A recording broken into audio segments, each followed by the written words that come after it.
reminds me a little bit of a movie with Ace Ventura and the white bat. Ace Ventura? Ace Ventura, where it was like chasing the white bat in the jungle. Yes, that's awesome. Classic. Yeah, I don't know, man. It's something, I love that kind of white on dark, you know? It's kind of a cool feel. Let's see if I can pull it off.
You're not wearing a mic either?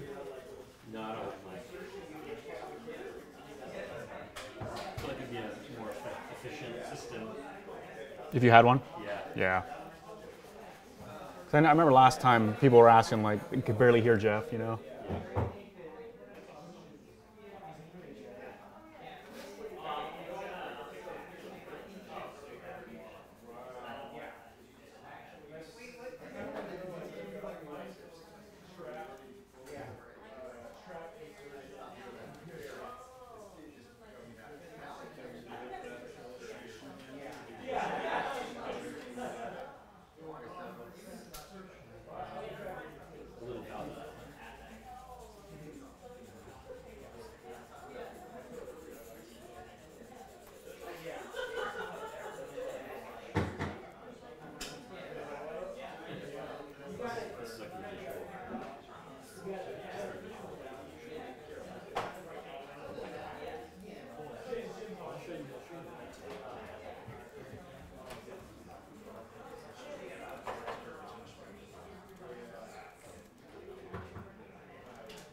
You know, it's definitely obviously in the end phase. Maybe I'm probably about 25, 30 hours into this, and then I'd say maybe another 10, 15 hours maybe into it. Like or last pass kind of thing. I hope so, yeah. Sometimes you just never know. Yeah. No, I actually have had, this is kind of, working on paintings for myself, it's kind of a cathartic thing. I just it's just it's a little bit, What you want is yeah, freedom, right? it's a lot more free range. But I definitely enjoy the challenges that come with client work. But there's just something to be said about doing personal stuff and putting your own, this is all me. You predominantly do this kind of stuff for your own personal, like dragons and landscapey. Yeah, whatever. I mean, whatever's inspiring at the time. I like creatures, and I'll paint anything really. So just whatever is kind of inspiring to me at the time. But yeah, definitely in the fantasy range. Not that I'm opposed to portrait work and plein air or anything like that. I love doing that stuff as well. But for me, for now, I enjoy like the storytelling and the illustrative part of this kind of art.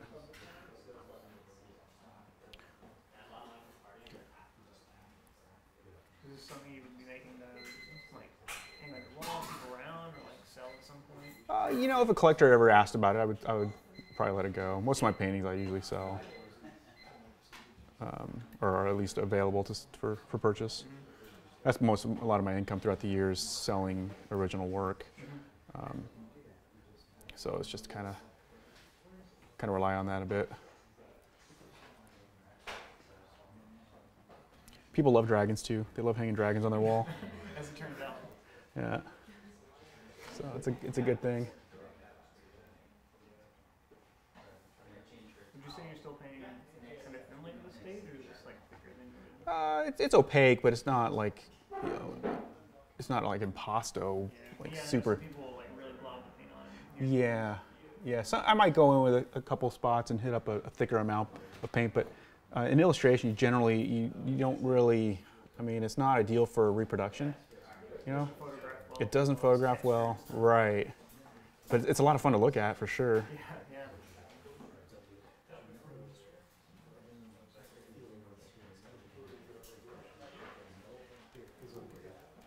Do you only use linseed oil at the like later stages? I use linseed oil from the get-go, more or less. Yeah, mainly just to thin the paint. Get it smooth and Yeah. That's my main purpose. I don't use other. I know a lot of artists love liquid and other mediums, but for me, I think linseed oil is good enough. I like the fast drying quality that liquid has.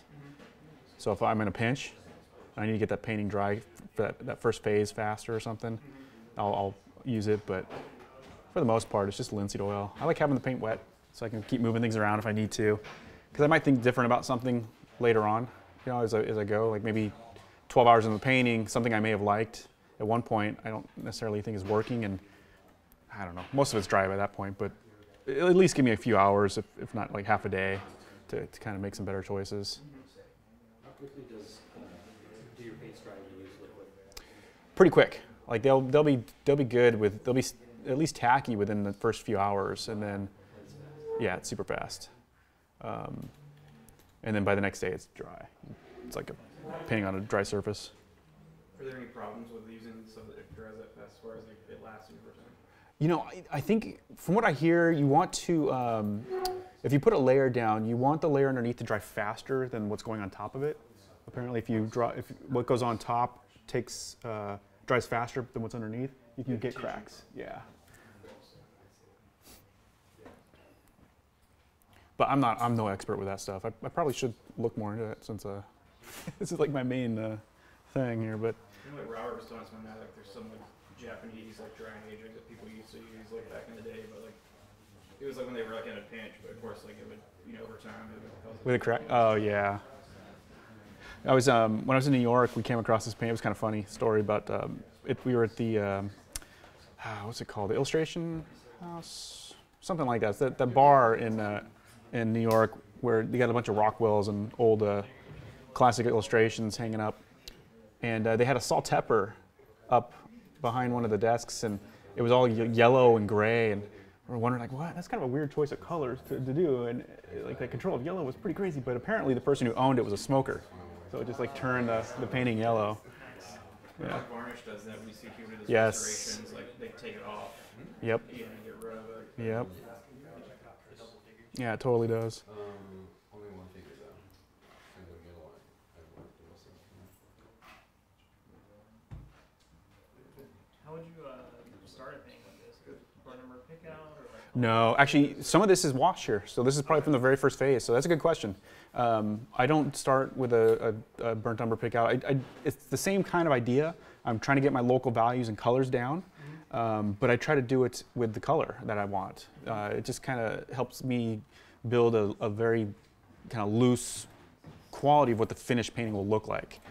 That way I just have to kind of go in and start filling in the details and trying to get the, the edges and all the final stuff working up. Well, in this case, it's doing some of the work for you, right? Yeah, totally. Hopefully I'll let some of that show through in the background. Yeah. I mean, I can see it working really well back here.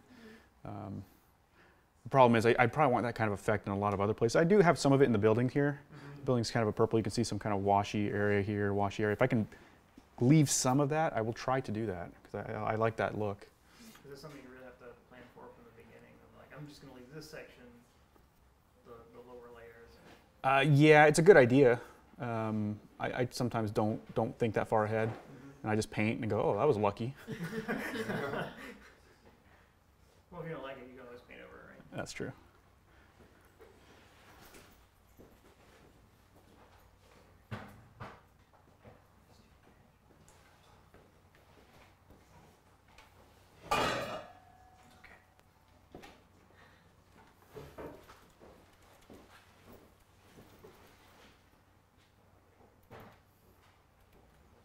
So one of the viewers wants to know if you would start an illustration like this with digital comps. Yes, that's a good question. In fact, most of, like 95% of my preliminary work is digital, including the sketch. A lot of the reason for that is because I can, it's easy to fix any kind of mistakes right away. And if the clients have got revisions or anything like that, it's a lot easier to adjust. Also, if I'm on the road, I can bring that kind of stuff with me and get more work done. So if I'm sitting in an airport, it's not just wasting time sitting around. Do you do digital on like PC or iPad or like laptop? I have one of those Surface, or not the Surface Pro, the, what's the one that Wacom makes? Mobile Studio. Mobile Studio Pro, thank you. Gotcha. Yeah. Which one? The Mobile Studio Pro? What you're just using a Just Photoshop? tablet, PC. PC, yeah. I grew up on PC. I've always been, I don't know. For me, there's no reason to change. Yeah, just kind of what you're used to. Yeah, I think so. Have you used the iPad for this kind of stuff before? Not the iPad. I have the Surface Pro as well, so I will use that a little bit. But it doesn't. For me, I like the feel of the Mobile Studio Pro. It's got a certain pull to it that I really like. Plus, It's like an etched glass in it, so it kind of feels more. It's not as slippery. yeah, the Surface Pro is very slippery. But I like it for little quick sketchy stuff, and my daughter, I'll let her play with that thing a little bit.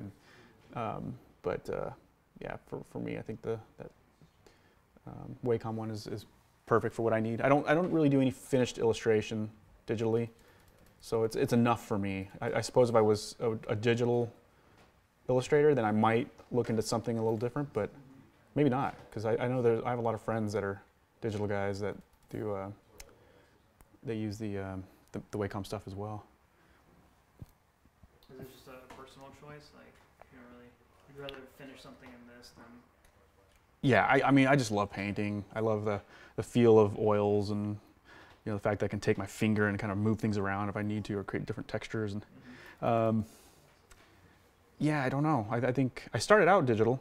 I was a digital artist at first, but then I got away from that because I was training here at the time, and yeah, I got the skills, so I thought, why not? And it's turned out to be one of the best things I ever did. Like I was talking about earlier, is that most of my income now is selling original work. So to say, you get that one of a kind at the end. Finish. Exactly, and there's collectors out there willing to pay premium for it. So, yeah, very, very fortunate I kind of went this route. In some ways, I don't know. I'm not gonna say it because I'll probably get a bunch of hate mail. Check. So here's a dragon-related question. Ooh. Do you ever think of the symbolism of dragons. So, for example, like the dragon of chaos, etc. So I don't know a whole lot about dragon lore. I know. There you go. Yeah. But what I do mostly when I'm designing dragons is I think of them in terms of kind of a little bit of their environment, where I place them. Sometimes, like in this situation, it's a contrast thing. I wanted that kind of, rare white albino dragon, in the green lush jungle, instead of it having kind of a, the patterns or the blending mechanism it might have. Different dragon body types. If I treat one like a scavenger dragon, maybe it's thinner and more gangly, where if one's more of a brute dragon, it might be thicker and broader in the limbs, and maybe its wings are a lot thicker. So I think a little bit about the natural practicality of what a dragon would be as far as its shape goes, its shape language. But I probably should think more about that kind of stuff. But I just like painting dragons, and maybe I'd be a better painter if I thought about that kind of stuff. So to answer your question, yes and no, I think.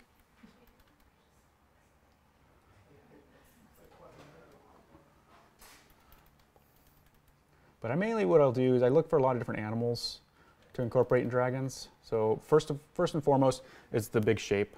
I look for the composition in the image because I'm an illustrator first. I'm trying to tell a story and I'm trying to build a compelling composition. And then I figure a little bit about the design and the aesthetics of the dragon.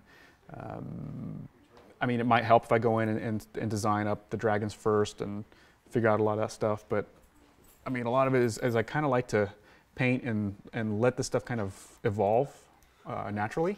So I kind of just paint and then hope for the best a lot of times, which isn't great advice because if you don't have that experience, you can fall flat on your face really quick.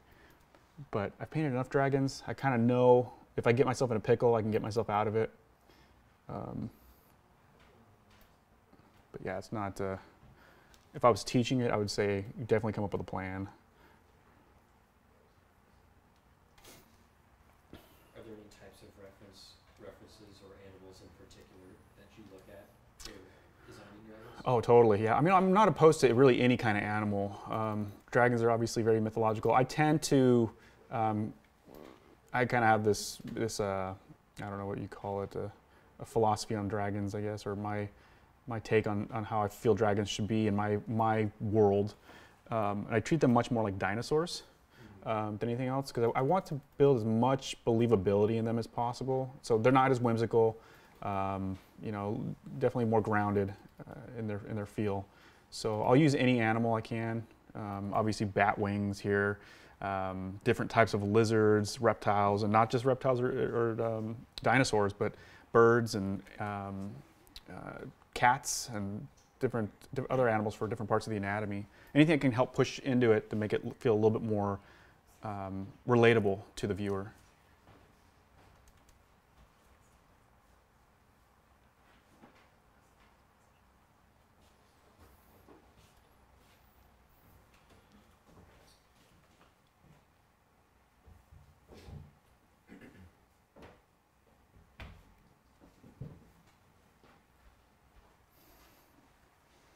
I promise I'll do some work on the dragon tonight. You guys didn't come here to watch me paint trees. Yeah. It's just the dragon's kind of, he's getting close to done. They are cool. And I love painting this kind of stuff, this background foliage stuff. It's just design problem after design problem. I kind of have the big picture, which is the big equation, but the little tiny nuances here are just kind of a fun little, use the reference and try to figure out how to get this stuff to read really clearly and design in a way that's fun.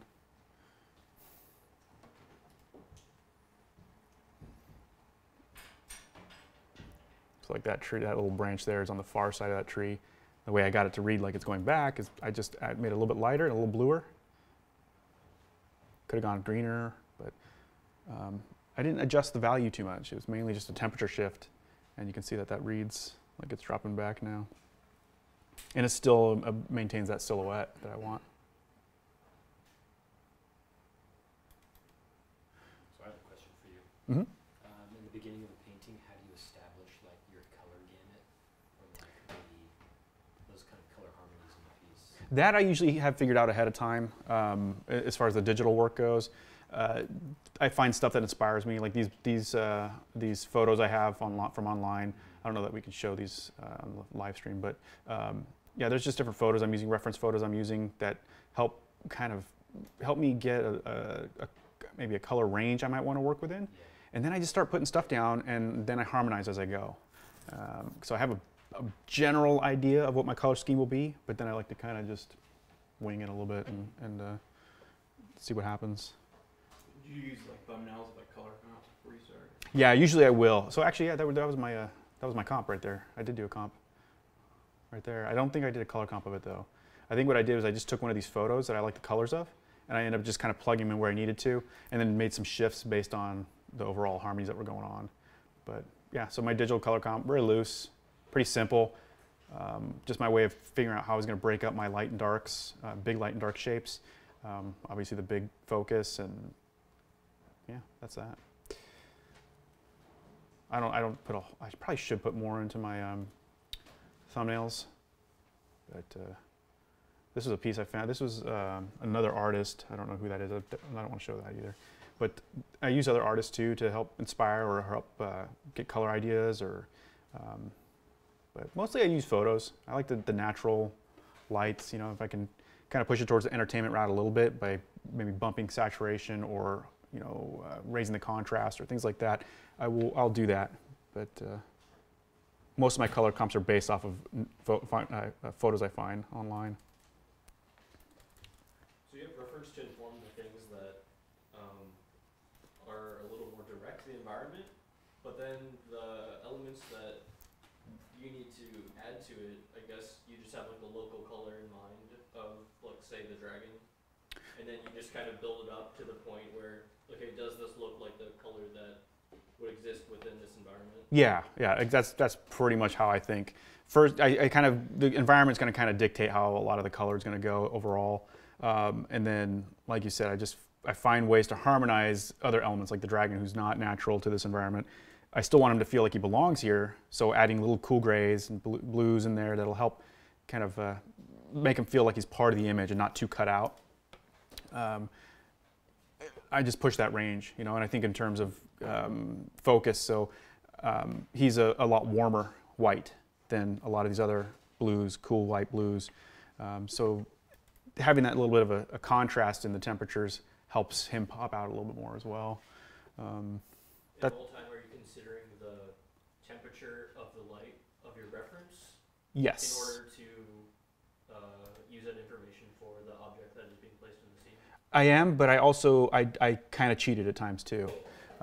So realistically, I'm looking for a cool image. I want some of it to harmonize, but if it's cheated and it still looks good, I'm not going to argue that. I used to be a huge stickler for, well, wait a minute, the color would be different because of, and it's just, for me, it's about the image and what makes the most compelling image that I can use. The best liar wins. The what? The best liar. There you go.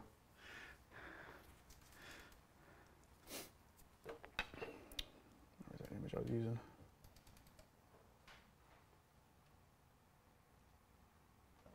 See that bat? Look at that albino bat. That was a huge part of, like, some of the textures and just I mean, colors a little bit, but man, that was such a cool find. It's like one of those fox bats. A fox bat? Yeah, kind of like fox. The type of bat? Yeah. I don't know. Yeah, I'm terrible with that kind of. Tom would be the guy to ask.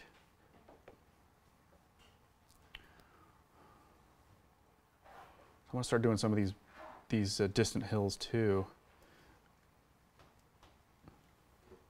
I kind of have like a kind of a green blue the further back in space it goes. So my idea is that the atmosphere, which is more or less the bluer sky and bluer, greener tones of the forest, the further back you go in space in the painting, the more those blues influence the color. So your color's going to get lighter. I like to play at the atmospheric in my painting, the atmospheric perspective. So I'll lighten those up quite a bit. And I just kind of pick towards my kind of blue-green color palette here. A lot of cerulean, which is already kind of a very warm blue.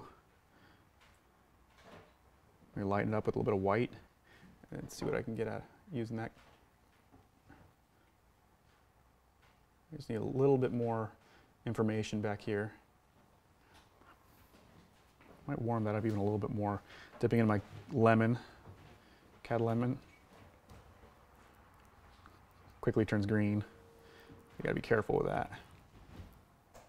Do you use any maquettes to help with the lighting of the dragon?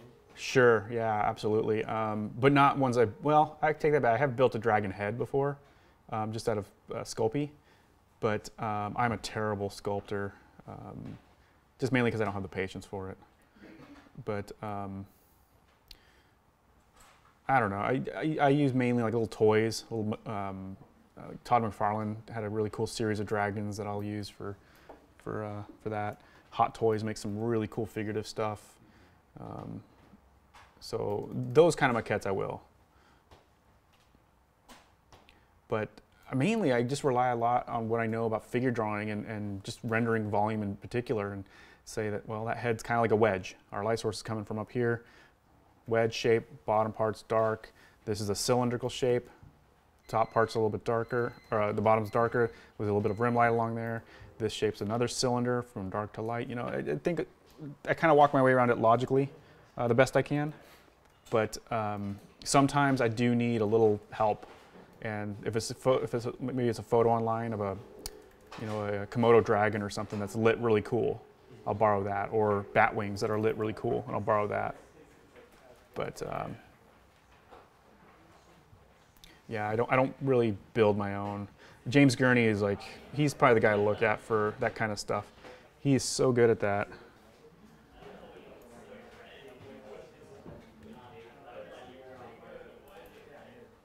But with the deadlines we've got, I don't know. I haven't found an efficient way to do it.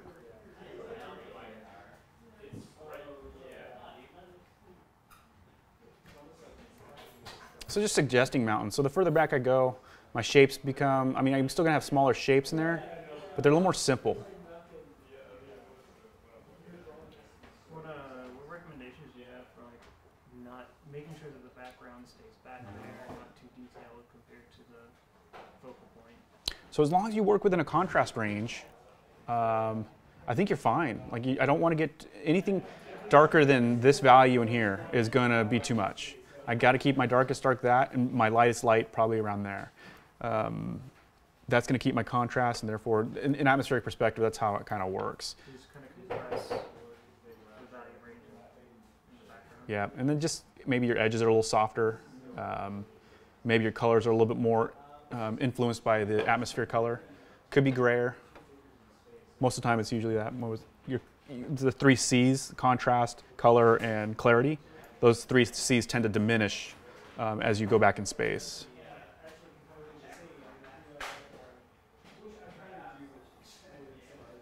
Do you ever feel attracted to just environment? Totally. Oh, totally, man. In fact, I think when I retire, if I ever retire, it'll be like I'll just travel and paint. That just sounds super. That seems like a dream to me. Like plein air? Plein air, yeah. Yeah. We'll see. Maybe you'll get bored of that, but I don't know. I love to travel, and I've done a fair amount of that plein air while traveling. But I like to just, get in a big van or something and drive the states and hit certain parks or something. Like that student we had, Connor, was doing that. That's ideal, man. He's living the dream. So one of the viewers wants to know how often or how long you spend on the average day working on an illustration. Usually probably 6 hours, 6 to 8 hours. 8 hours tops. I'm usually not much good after that as far as painting goes. Like I'm pretty burned out right now because I was working today, but we'll see. I should be able to get through. Yeah, and then when I'm not painting, I'm doing other stuff, like maybe I'm organizing my reference files for my next assignment, or, you know, contract invoicing type stuff. You know, just there's always like something to do. How much time would you say you spend on the miscellaneous activities in a week? Just like purely paint on board. As little as possible, man. It's got to be done at some point, right? Yeah. It does, and I have a system down. You know, I've done it long enough. I have everything in its place, so I can usually get through it pretty quick. But you know, it just depends on the amount of work you got, and you know, if certain assignments are giving you trouble, sometimes it takes longer to plan for that, or go back and plan. But I don't know. I don't really have like a set hour.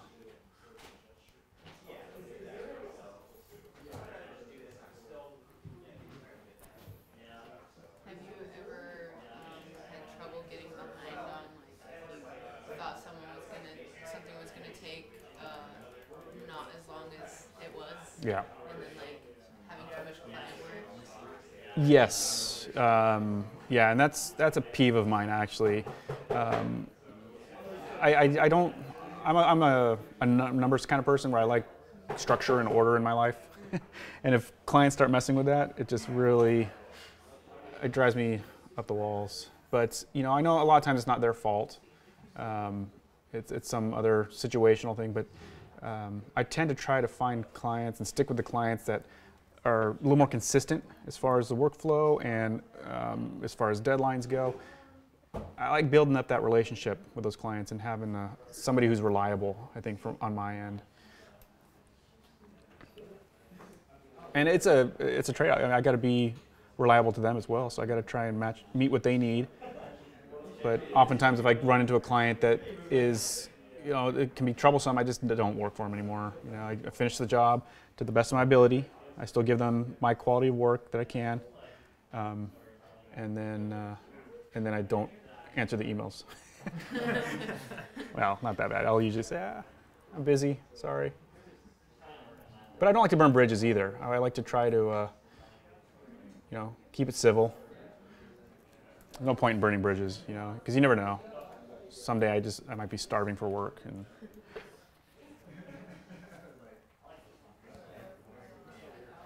you have a pretty crazy flux of like having a lot of work at one point and then not at another? no, not anymore. In the beginning as an illustrator, yeah, there's a lot of that.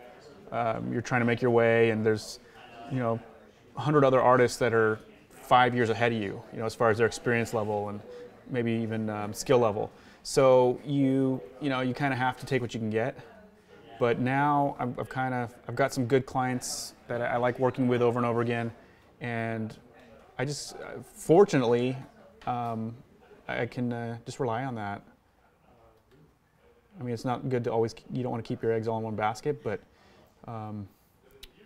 I have maybe half a dozen clients I could go to and get work if I really needed to. But I have certain ones I really like to work with, and I'll always keep a slot open in my schedule for them.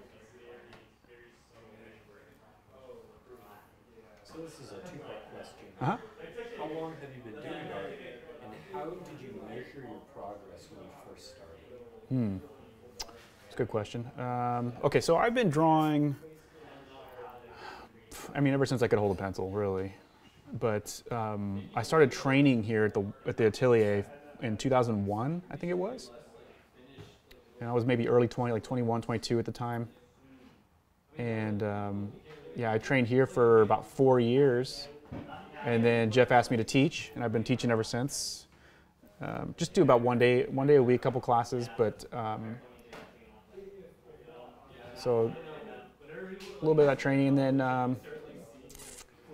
I did do caricatures before I came to the school at a local theme park. And that was kind of a good stepping stone, I think, just a fun little job coming up. But that's where I heard about the school also. So I was able to kind of started taking classes, you know, maybe within a year after I'd heard about it. And then, what was the other part of that question? How did you measure your progress when Oh. you first started? Oh man, just the other students around that were, you know, we were coming up with, and other artists that were out there doing what I wanted to do. I tried to be as honest as possible about what I was seeing and where my work was compared to theirs. And I mean, it's not, you don't want to always compare yourself to other artists, but if you see somebody doing what you want to be doing and they have the job and you don't, I mean, it's a good idea to ask questions. Like, why is that person working and I'm not? You know, what can I do for my work that might be lacking? Maybe it's anatomy, maybe it's perspective, maybe it's people, drawing people, painting people. You know, it can be any number of things, but just be realistic. That would be my biggest advice: is be honest about your work and where it's at, and if you're not getting the work, try to seek out other artists and those directors and see if you can get some feedback, and take that feedback to heart.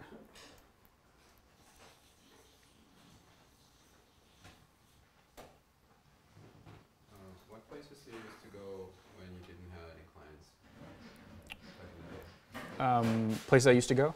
Yeah, like for example, a webpage or maybe a convention. Oh, different artists? Okay, so yeah, that's a good question. Think like freelance or work. Right, so if I was like, to try and get work? Yeah, if you didn't have like Oh man. work at the time. Well, you know, it wasn't really that I would try and get work, but I would just try to get my artwork out there and see if I could get feedback or possibly work. But like conceptart.org was a big thing when I was coming up. I don't think it's around anymore. If it is, it's at a very, you know, it's a small state. But we have the equivalent with ArtStation. ArtStation's kind of like what Concept Art was. It's a great portfolio site. And you also nowadays you got Instagram and Twitter and you know, Facebook. We didn't have that stuff when I was a kid. Starting to date myself. Back in the day. Back in the day. This internet thing. 15 miles in the snow just to post it. In my local library.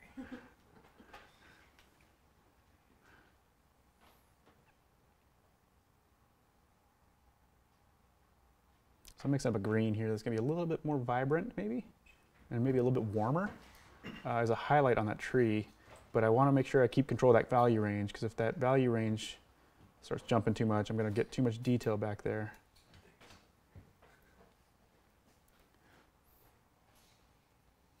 And I try to kind of group my values together a little bit too, or group my shapes together rather. So they're not just kind of random spots, but I try to find a nice organization of that randomness.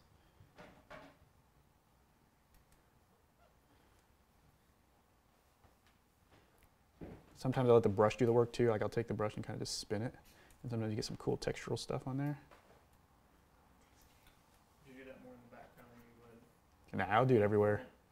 I'll do it on a dragon. If I don't have to paint some scales, I can just kind of roll my brush. Hell yeah. But you got to be careful, because it can get carried. You can get carried away with it, you know, within reason.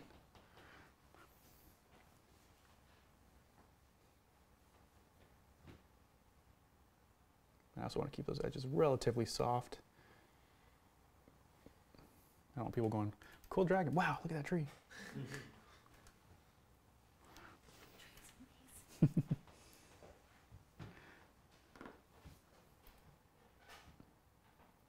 So I'll kind of roll out that shape, or roll the brush, and then come back in and fuss with the edges and shape a little bit.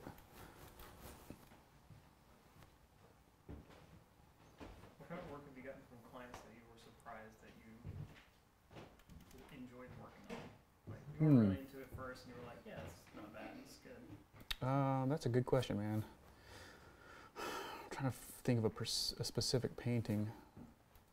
I usually try to find, you know, if it's something that's just not my thing, or, you know, I kind of question why would they choose me for this? I try to find something about it to enjoy, you know, like maybe it's learning how to paint something new. I can't really say anything right now because there's stuff that I had recently finished that's under NDA. But yeah, every once in a while you get a curveball, and I think that kind of helps to show how professional you are. Can you take that curveball and hit it out of the park? Sometimes yes, sometimes no. Like, I felt like maybe I got, a double on it. But every once in a while you hit one, you're like, yeah, okay. I didn't expect that, but I definitely knocked that one out of the park for what it was. I had one that was it was a piece for Magic. It was a horse made of lightning, and that's like for a traditional painter. I mean, that's a nightmare assignment. I forgot who gave it to me. One of the, I think it might have been one of the new directors. But yeah, that was. I mean, I got that, and I didn't sleep for probably like 2 nights, just worrying about what I was going to do.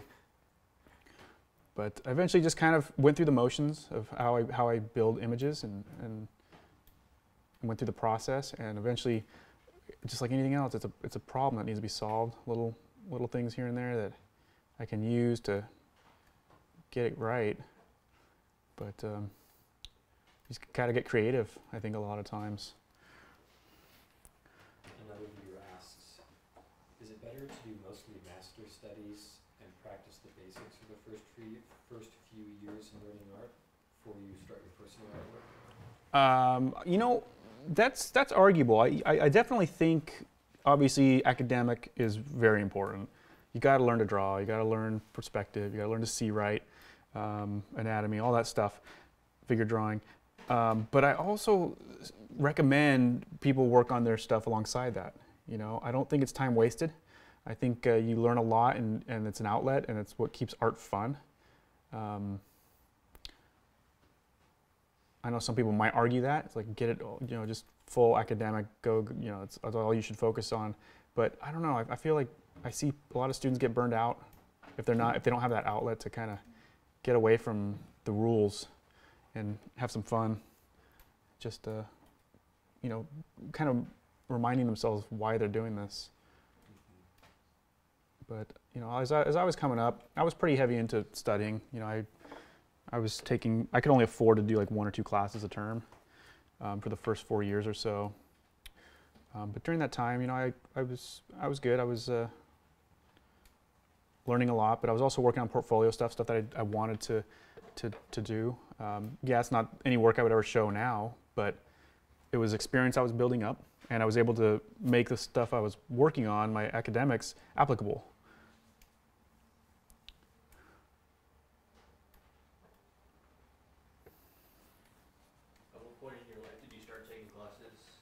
I was 21 or 22 when I first came in.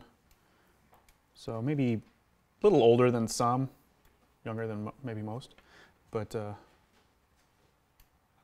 don't think I would have been ready like maybe a year or 2 before that, just maturity level. I think I came in at probably about the right time for me. Did you have any kind of classes elsewhere before you started? I did, yeah. Actually, I went to a local junior college, Palomar College. And they were known for having a pretty decent art program. It was mainly just they had a couple teachers there that were pretty good, but nothing like what you would get here. But I learned some other stuff like, I took a pretty intensive perspective course, a course on composition. I didn't take too much drawing classes because they don't really tell you. They're like, here, this is what you need for your credits, now go. And that's not right. I think you really need to have a very focused curriculum. A lot of figure drawing, a lot of drawing from life, anatomy, perspective, everything that we offer here. And you got to do it over and over again, not just get your credits and go. You're not going to find work that way. There's no way. But I got an A. Yeah. But I got my degree. Yeah. That's good enough. Degree doesn't. Yeah. In art, that doesn't matter. I'll tell you that right now. It does not matter. I'm not going to say don't go and get a degree, but as far as it working and helping towards an art job, that's just unheard of. So stay in school and then do more school. Pretty much. Stay in school. Pretty much. Yeah, I mean, I've been here for 2001, so 17 years now. Holy crap. All right, I'm out, guys.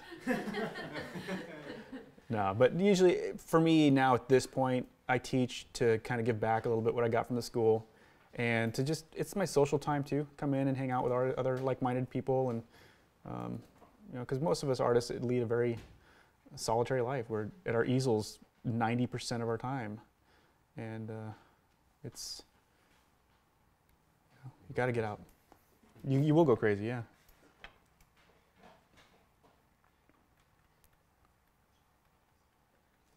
Have you had to collaborate with other artists a lot, or is it just like, here's the brief, go do your thing for like a few weeks? You know, I mean, I have a couple crit groups I'm a part of, and it's artists that are in the industry. You know, some of my peers and some people I've met along the way. But yeah, there's a couple of groups I'm a part of, and it's just a kind of a mutual thing. We just all chat, and maybe if we need help with a certain piece, we put it up and say, hey, what looks off, you know. So I do have that, which is great. That's been invaluable at times, because there's just sometimes you come across a problem, and you need another set of eyes on it.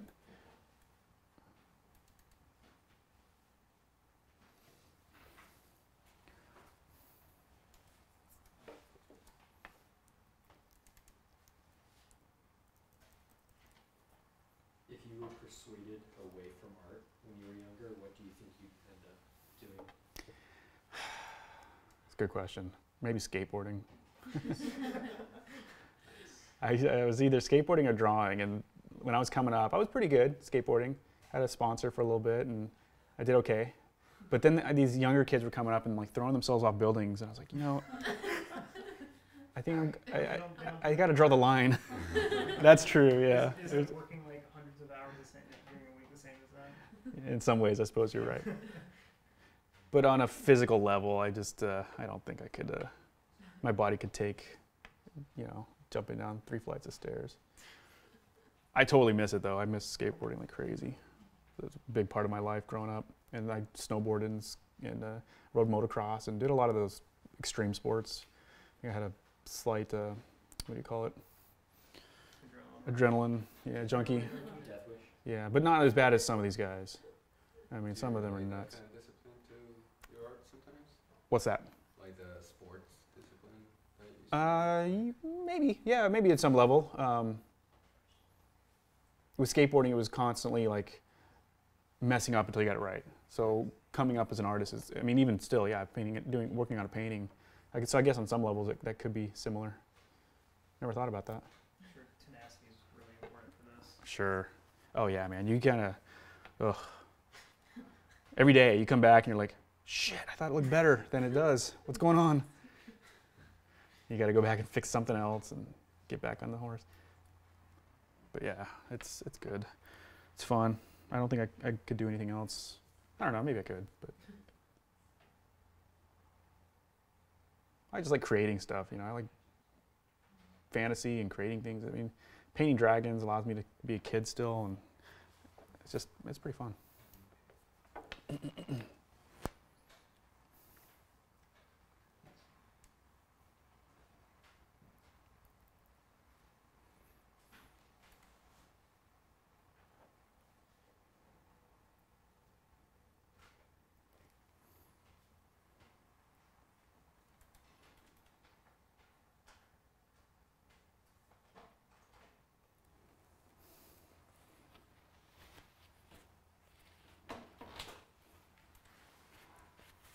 All right, I'm gonna take a little break.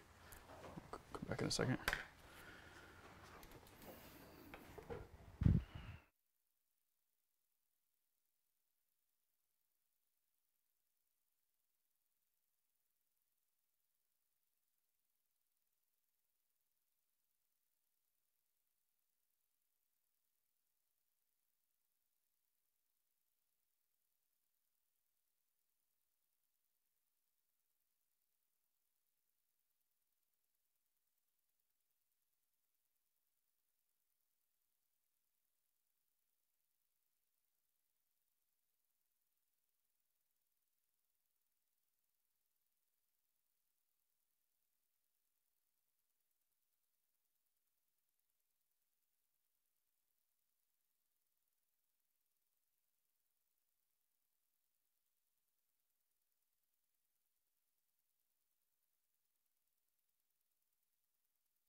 Back to work.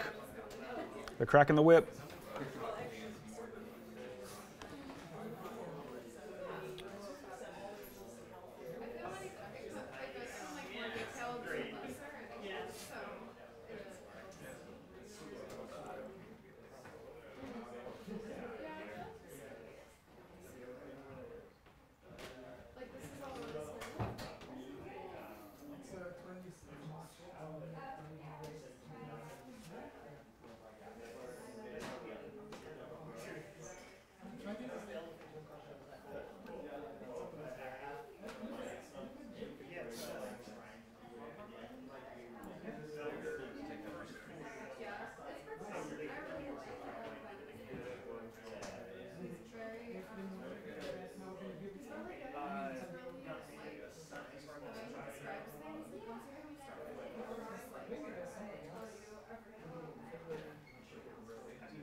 So if somebody's on a really tight budget, could they use something like oil paper or like Arches oil paper? Sure.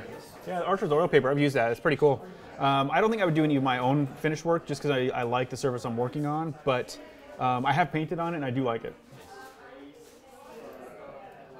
Does canvas paper behave pretty similarly to like a canvas board? Yeah, somewhat. If you get it onto, if you strap it down to like a hard surface, yeah, it works very similar. I found that the Arches paper is kind of more.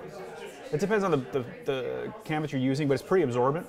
It just kind of, you lose a lot of that the oils just seep right up into it. But yeah, it's good. I think it might even be cheaper if you just do the masonite thing. Like what I'm working on gessoed masonite, and I buy those big 8-foot sheets from Lowe's. I have them cut it in half so it fits in my truck. And I take that home, I gesso those boards up, and then I make, you know, a dozen sheets out of one of those, or a dozen canvases out of one of those. What are those, like $15 for one of those 8-foot sheets? I mean, that's as cheap as it gets, I think. It would take some time and some prep work, but it's a good surface too. I really like working on it. You can get a nice smooth coating of gesso. It's really good.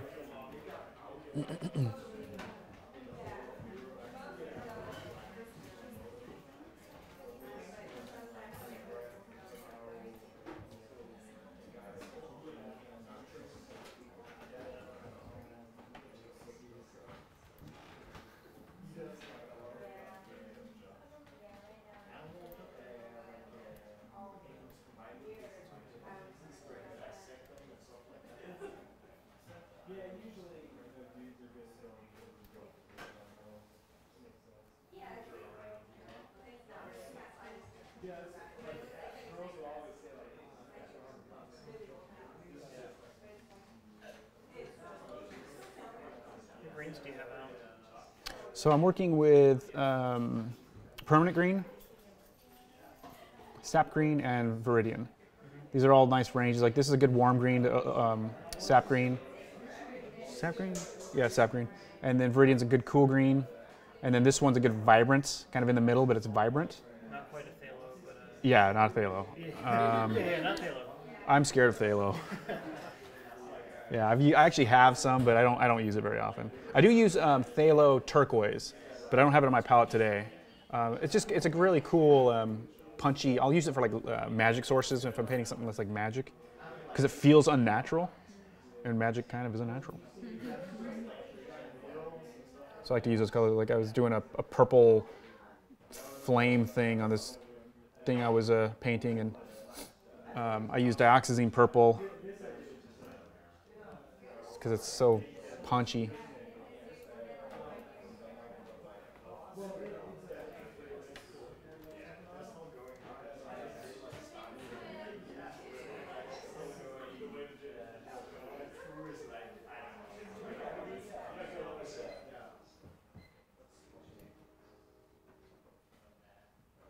These shadows probably need more influence of that green in them.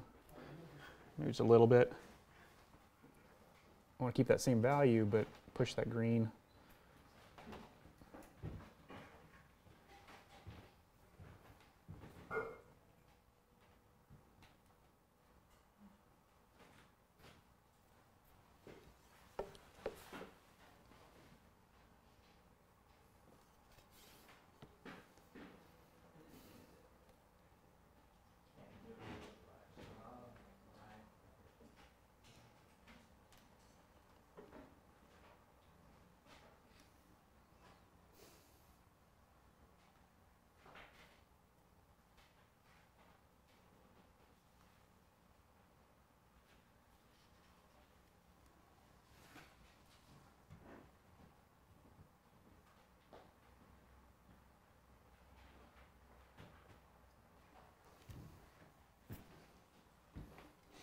Some cool textures in this tree, but I don't know how much lighter I want to go. Where'd it go?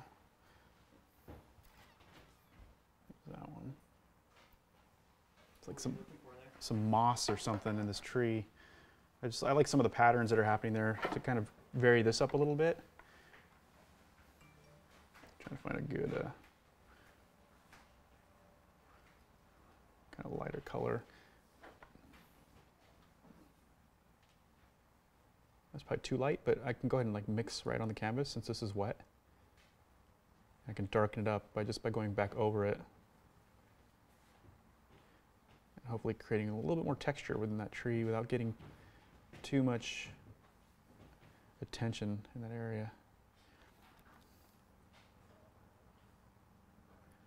Control the shapes a little bit more as well with a smaller brush. I'm using a double-aught white sable Robert Simmons brush. These are great little brushes. You get a lot of my, dragon scales and chainmail with this brush. They don't last very long though, that's the only thing. I'll probably go through one or two of these brushes in one painting.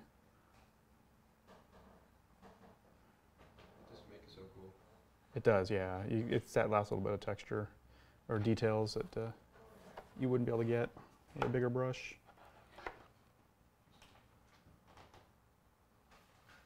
Just kind of push paint around, manipulate the shapes and edges a little bit until I get what I want. Think about how that's going to roll this way, and the shapes of those are going to get thinner. Say they're like little circles or something, they're going to get a little thinner this way. Help get a little bit more of that volume reading accurately. Same with the far side, except what I'm going to do is change the color of it. I'm going to go a little bit more blue on that far side since it's kind of the shadow side.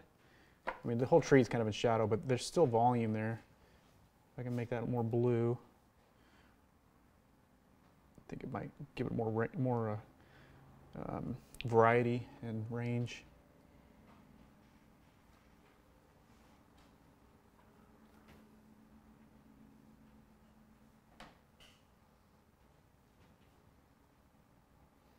Kind of scumbling in some bigger shapes and then going back in and manipulating them a little bit, maybe pulling some smaller shapes out of it, darkening certain areas, hardening up some edges or softening up some edges. But that's the beauty of oils, you can kind of come in and just manipulate it until it gets that read you want.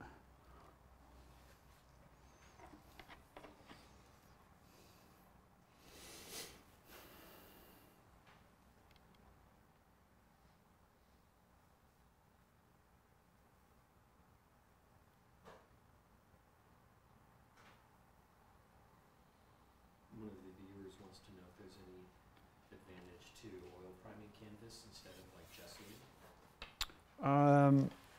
Oil priming, like in terms of like they're talking about like lead prime canvas. I'm imagining that. Yeah, health reasons. I don't want to mess with lead, but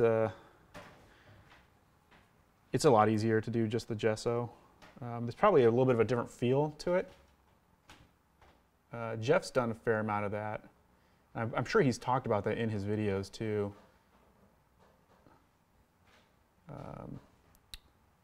But yeah, I don't know. I don't know if I want to mess with the lead. I'm fine painting on the acrylic prime stuff.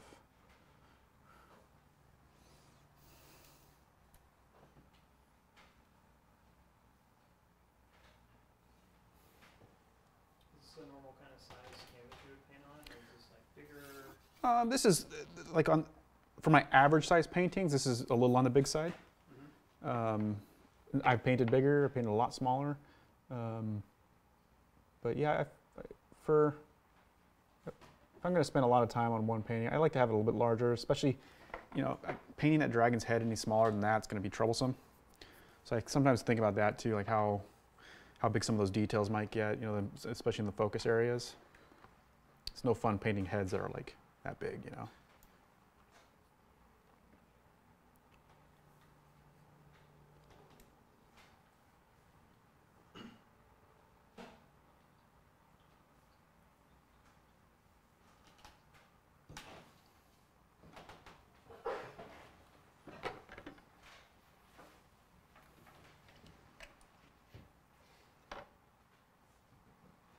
I'd say probably my average size, what I like to paint is probably like 12 by 16, 14 by 18.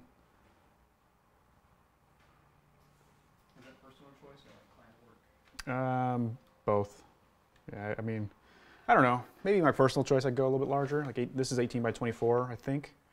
And this is fun. This is a good size. Same size, the papers we work on. Whoops, I need darker.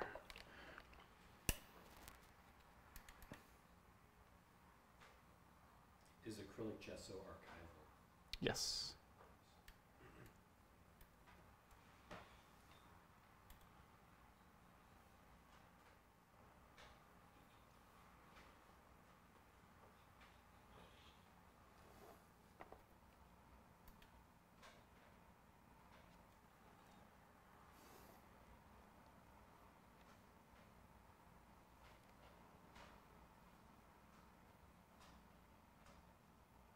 Are you using linseed oil in place of turp?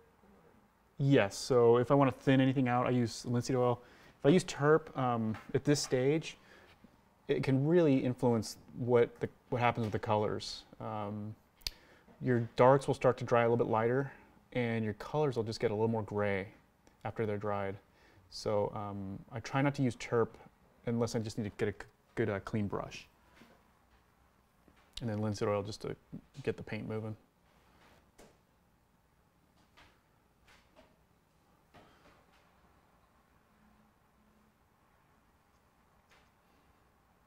Have you used the gel medium stuff?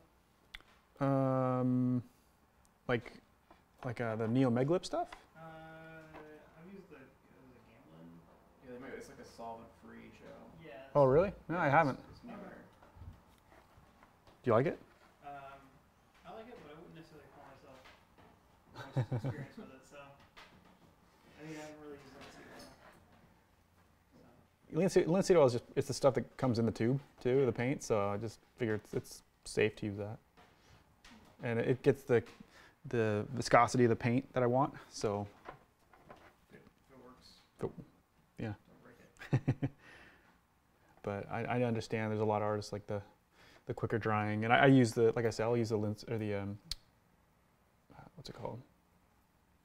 Drawing a blank. We were just talking about it. Liquin. You guys are no help. Whatever that stuff was. Yeah. So I'll use that every once in a while, but usually like I said, if I'm in a pickle and I need something to dry faster, like if my deadline is too tight or something.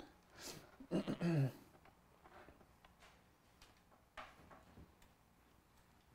more recommended for study, right? Liquid study? I think it's just recommend if you want your paint to dry faster. That's usually what it's used for. I've seen some people varnish with it too, but I've heard that's probably not a good idea. So I did a few paintings like that, and it looks great. But yeah, it's apparently it'll break down eventually. I don't know. I don't know the whole. I'm not an expert on it. What do you varnish with? I use just a spray varnish, like a what is the company? Grumbacher, I think, makes a good spray varnish that I really like. Is the varnish just meant to like protect the painting or to Mhm. make it more rich? It does both. Yeah, it's supposed to give it a little layer of protection. Really like a glossy finish. It brings back your, because what will happen is a lot of your darks start to dry lighter. So you saw what I did earlier on, and I'll do a little demonstration here. I can take the linseed oil, and this is called oiling out your painting. So a lot of this is already dry. But if I take this and I rub this along here, you can see those darks start to really come back, although it's starting to absorb a little too much. And so a gloss varnish So if I- makes it look darker. Like look at those greens that are kind of in there. Yeah. That's what it'll come back when I spray it with varnish. Right now I think it's just the surface is so absorbent that the linseed oil's not working. All the time you want? Yeah, like I did before I started painting on this, I oiled out right here just so the paint would kind of go along a little bit better along the surface, because it was completely dry. So I wanted to kind of get those vibrant colors back out and the values back out, and then But momentarily. yeah. So, but it usually will stay pretty. Your darks will come back for a good long while. Enough time to really work up an area again. So does that help you like judge your values? when Yes. That way I don't go back in here and go, oh shoot, this isn't dark enough, and I just keep darkening. Spin my wheels. I don't want that. How long after it dries do you normally wait to varnish it? Spray varnish you can go pretty quick, as long as I feel like if it's dry to the touch. The spray retouch varnish is, maybe, I don't know. I usually wait at least 2 or 3 days, but depends on the colors too and how thick you go. Some colors take longer to dry than others, but I find that if it's dry to the touch all over, then I usually spray it. Yeah, I know it says like 6 months, but I'm assuming that's for people using like stream impasto. Well, that, but also that kind of varnish is probably more like the long-term stuff. You put it on, it's going to be on there for however many years. The spray varnish is really just, for me, it's enough to give my collectors an idea of what, when they buy it, they can put it up, and if they want to varnish it like themselves later on, they can. But it's enough to kind of give them the idea of what it's supposed to look like long-term. I thought the varnish was forever. You have to No. varnish it? Yeah, I mean, probably, I don't know how long, but, and maybe it's come a long Also, way. like restoration people, they have to take it off because like the varnish will yellow over time, so they'll take off the old varnish and they put new varnish back on. Like you can look up videos of people that do restorations. They have to do that because when you take the old varnish off, it's really yellow. You can see like the original old color. It's vibrant. Yeah. It's a cool effect to watch for like really, really old paintings because you get to see it just kind of come back into clarity. Yeah. I've stripped varnish off one of my paintings because I did a botch job on it. Yeah, and it was a mess. I mean, How do you do that? just some turp. Just scrubs right off. Isn't that dangerous with a painting under? Yeah, if you can't scrub too long, I've done that too, or start like, wait a minute, that's starting to lighten up too much. Shit. This wasn't white. Becomes a take-out paint. Yeah. There is like one kind of varnish that they used to use. It like will not come off. So like you don't want to use that. Oh, You really? like permanently want it sealed forever because it just never comes off. Is that something new? I watched one restoration videos of this guy in New York doing. He's like, somebody had restored it like in the early '90s, and usually when they restore it, they'll put a card on the back saying like exactly what they used, so if somebody in the future has to restore it again. And they had used some like varnish that like will never come off, so he had to like call the client like, hey, this thing's locked forever. Too bad. Yeah.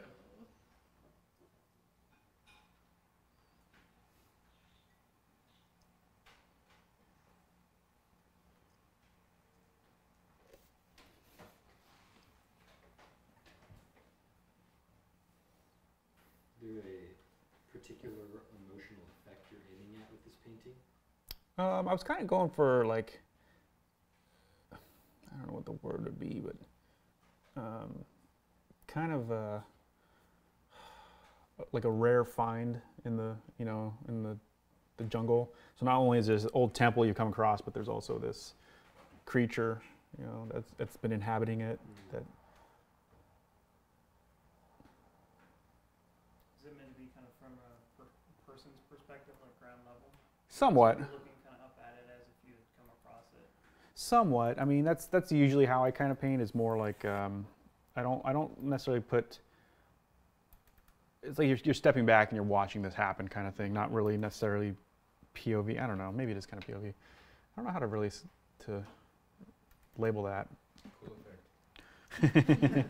Cool dragon. Yeah, like Eric is really good at doing the like in your face kind of compositions and action. Like you're part of the scene. This one's more like you're a spectator, kind of watching this thing happen. To me, it gives it a little more of a classic feel.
Do you ever come into a situation where you advance too much into a painting that started not to look good for you? Oh man, all the time. Yeah, they don't always go as planned. I mean, I keep working on it until it does work, at least up to a point. But yeah, Hammer it. yeah, just beat it in submission. It's What kind of. point do you think it starts to look too much, like that over-rendering stage? I feel like if it gets too uptight, it feels too overly staged, or everything starts looking kind of plasticky. That's why I try to not hit that point. It's more like a feel-based kind of thing, though. I guess, yeah. I don't know, like. It's always been hard for me to nail down that, like, what over-rendered is. It seems to be different. I think you got to hit it first, and then you'll go okay, and so you can see it and feel it, But I don't know. I think I've always been pretty. I mean, I can paint tight. I've done some tight paintings, but I feel like for me, and there's some great tight painters that still have a fresh feel to their paintings. There's Bouguereau is. I mean, he's borderline, but man, his stuff's super hyper rendered, but still has a really fresh feel to his his figures and just the lighting, and he's great. I always talk about Chase Stone. Chase Stone, yeah, he's a great artist. Yeah, he gets. What's that? The amount of detail is too much. Too much? For some people, yeah, probably. I mean, too much in the sense of like, I can't believe how you did that. Oh yeah, What the heck? yeah, a lot of that. Yeah, I really like his work. He's good. Do you ever use pure black when you paint? Not, I used to. Oh no, not pure black. No, I would never use pure black.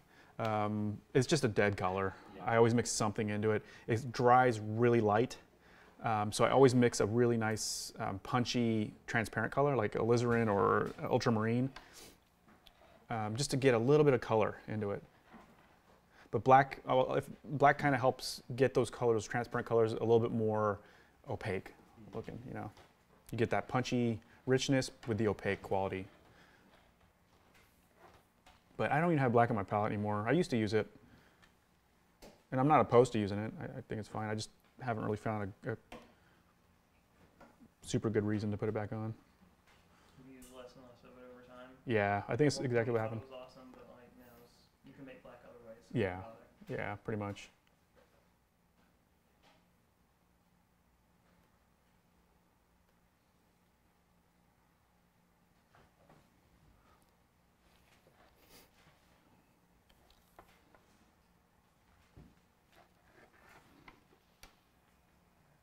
decision of not using black came up with time or not? Yeah, I used to use it all the time. And I think part of it was because when I was training, I was using the Zorn palette all the time, and it was always black, you know, black and white to make your blues, and it just stuck with me. But I just don't see a use for it now in my work. Maybe someday I'll go back to it. I don't know. Try to keep an open mind about it.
Just kind of looking for patterns here. I want texture, but also like patterns in the big shapes, so that it doesn't feel too piecey.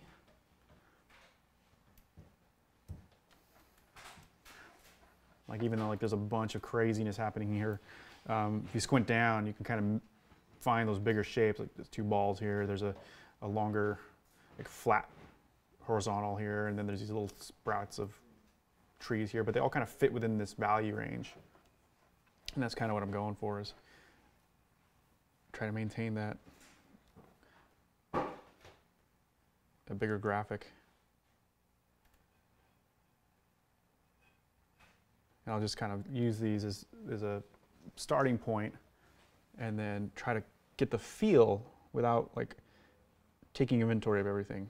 I look at it and kind of say, okay, it kind of has this kind of patchy, jumbly feel. There's maybe 3 ranges of value here. Like there's a highlight, there's a mid-tone, there's a dark.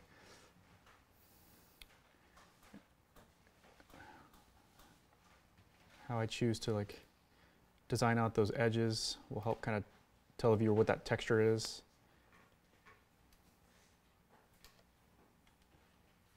Are there any art books or resources in particular that you like to look at for maybe doing master studies or looking at for reference?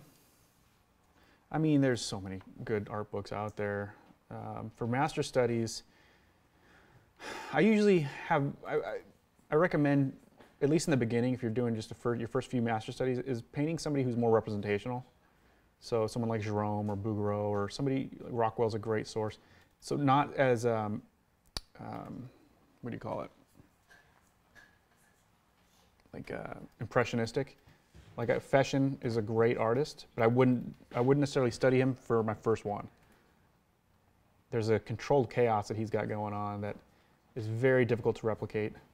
And I always find that if I get students to paint paintings like a Rockwell, much more manageable. You really start to learn what the paint can do by copying something and have it look a lot like what you're painting. With Feshen, it just gets a little bit chaotic at times, and it's hard to see. There's this chaos that he does that's natural to him, and to try to replicate that can be a little bit difficult. So I've always found painting from more representational artists is better as far as learning how to paint. And then if you want to learn a technique, something new, try other, you know, you can always move on to whoever you want, as crazy as they are. But also pick somebody you like, you know, a painting that you really like, because it'll probably go on your wall after you're done.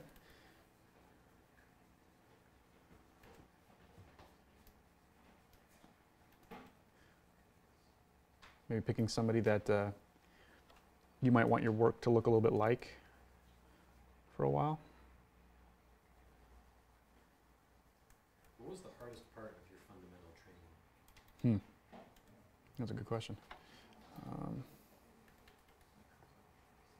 It was all easy. No.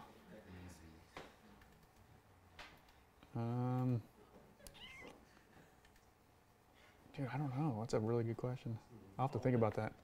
Yeah, I mean, everything has its challenges for sure.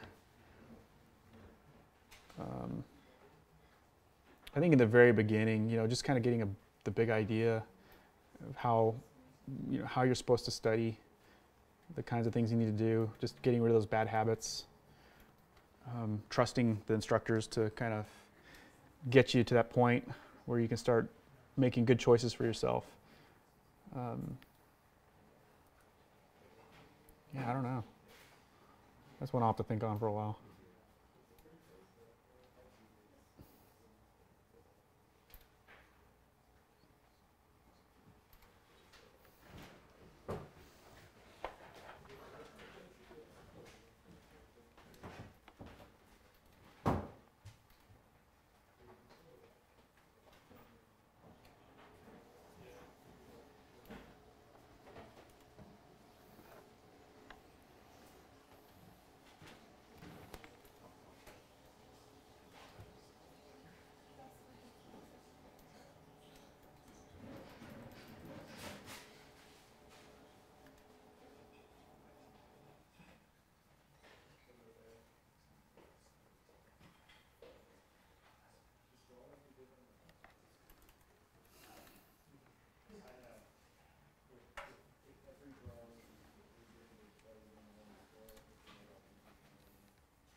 So here's an interesting question. How would somebody get back into making art after they've lost their confidence for quite some time and haven't done it for a long time? Man. That's a tough one. 'Cause I don't want to steer anyone in the wrong direction. I think being a part of it's something we were talking about just a little bit ago. Just being a part of a community of people that can help kind of push you and help you grow a little bit. We've got this here at the brick and mortar school. Right now there's like, 20 people or so surrounded. They're just hanging out and drawing and chatting and just everyone's like-minded and are all trying to get good. So I think having that community really helps, that support system and the accountability. If you can't get that at a brick and mortar, maybe meeting up with some people online. Like I said before, I have a crit group with some friends of mine who are across the states or in other countries even, and you just you get in touch with them through the Facebook Messenger or email. And we're all kind of like a support system for each other. Because, no matter how good you get, you're going to have bad days. You're going to have down times. I think it's just, if you pushing through it, you come out on top. And just keep moving forward. Because it's not easy by any stretch of the imagination. It's probably one of the more difficult careers you can have. But it's super rewarding. And you get to paint dragons.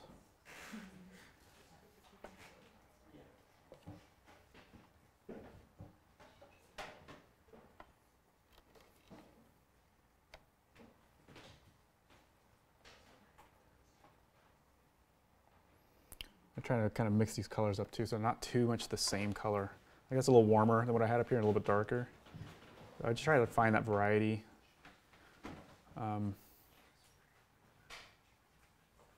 Yeah, that's how it is in nature too. It's not like the same green everywhere. There's lots of different colors in that green. If you can get that little bit of variety, so it's like not cleaning my brush a little bit. I'm just kind of mixing into another puddle. Like my puddle is ridiculous. The camera probably, the probably can't see it, but it's just a bunch of mud, green mud. And I pick a little bit from here, add a little bit of warmth to it, or add a little bit of blue, or a little bit of cool.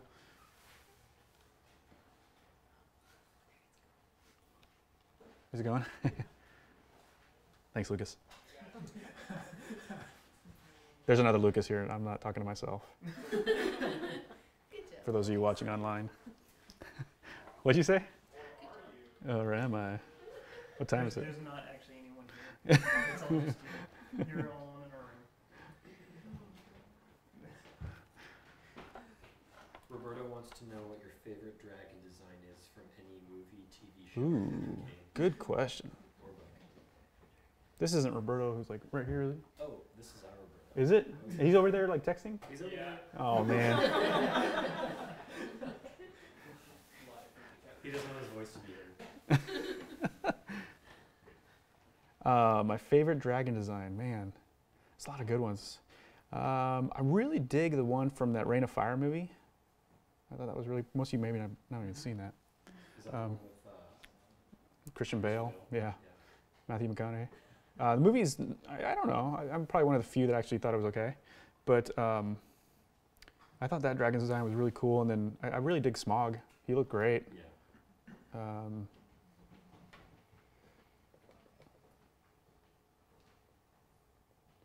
I think where it started though was the, and most of you are probably way too young to remember this, but Dragon Slayer. The 80s. No. It was like an old 80s movie. Dragon Slayer? Yeah, Dragon Slayer. Old 80s movie, man, and they would like sacrifice people to the dragon. It was awesome. I watched that when I was like 8.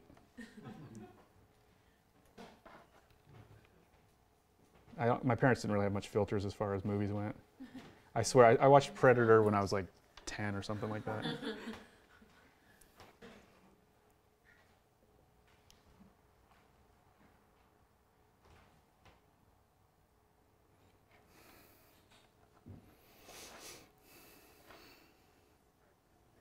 So you can see this tree still has a lot of, it's still pushed back. It's not like an attention getter.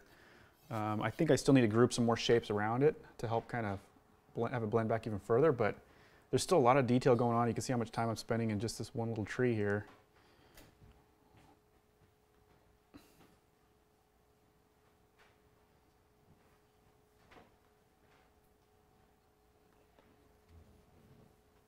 Oftentimes it's a back and forth, like it'll get too detailed and I'll have to soften it back, and then it loses too much information, so I gotta detail it back up again.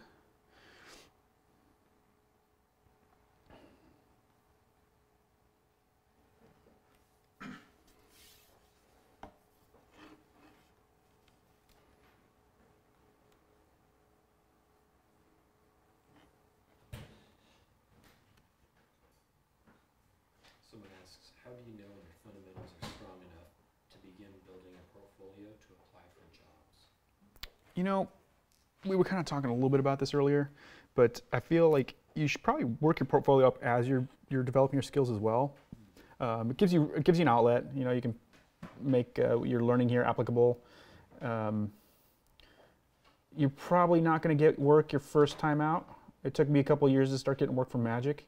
You know, I was able to get maybe some entry-level work, but it takes a long time to really get that skill and confidence and just the basic knowledge of how to function as a freelance illustrator. It's not easy, but I don't know. Some people, this is my experience, not to say that everyone's going to have the same experience, but it took me a long time to get the quality of work that I wanted. The jobs I wanted, but I say keep practicing, you know, the portfolio stuff alongside your academics, and naturally I think your work will get better, and at some point the director, you know, and if you're showing it around, at some point a director's going to see it and go, hey, you know what, let's give you a shot.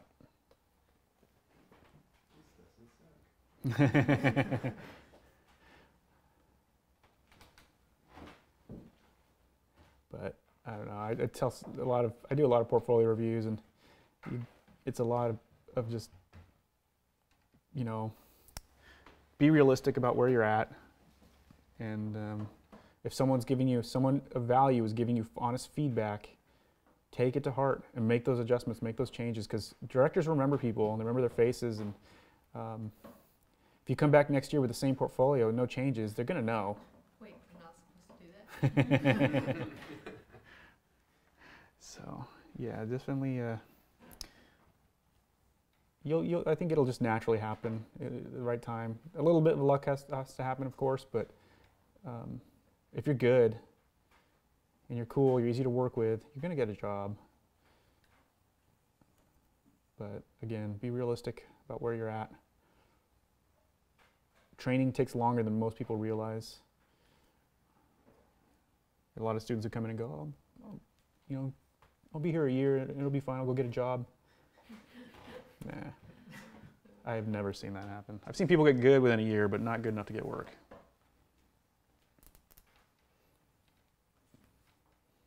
And everyone's different too. So some people learn faster than others, or can, they pick up on certain things quicker than other people. So, it's always different. I can't say, yeah, if you come here for 4 years, you're going to be good enough to get a job.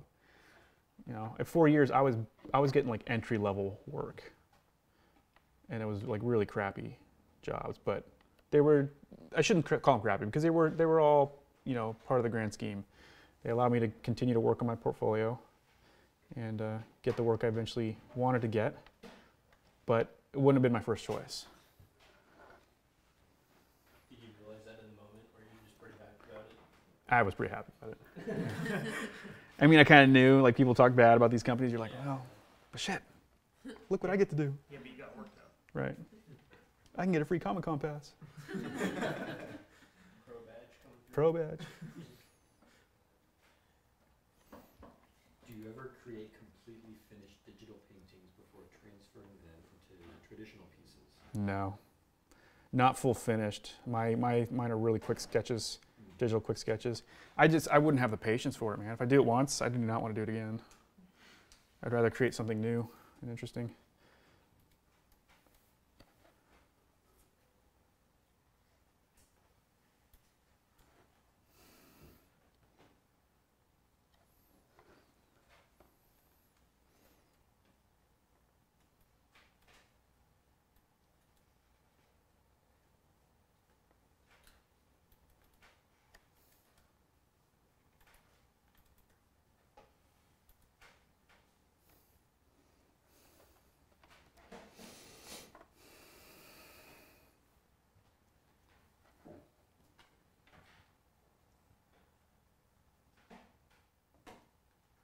I want this edge right here to be a lot softer than the edge that's going to be along this part of the temple.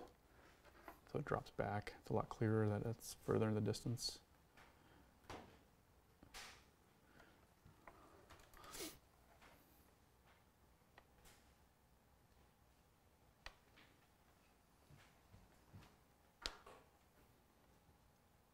Kind of like how some of that yellow is showing through, that warmer tone. See if I can not screw that up.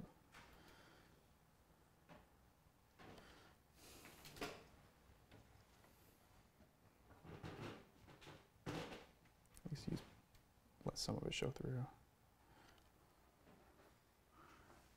you listen to anything while you paint in your home studio? Yeah, I do. Either, just whatever music is on at the time. Mostly soundtrack stuff, or audiobooks, or Joe Rogan. Nice. Not necessarily something just like in the background to fill space, but Yeah, things you can actually listen to as well. yeah, yeah. I like Joe. I mean, podcasts are always great. Just good stuff to fill your time with. Sometimes, because I do like TV, I'll put on a show or something, but it's only if it's in a phase like this where I'm just like painting trees or something. If it's something I really have to concentrate on and think very heavily about, then I don't turn that stuff on. But yeah, that's the only chance I really get to watch TV. Watch TV.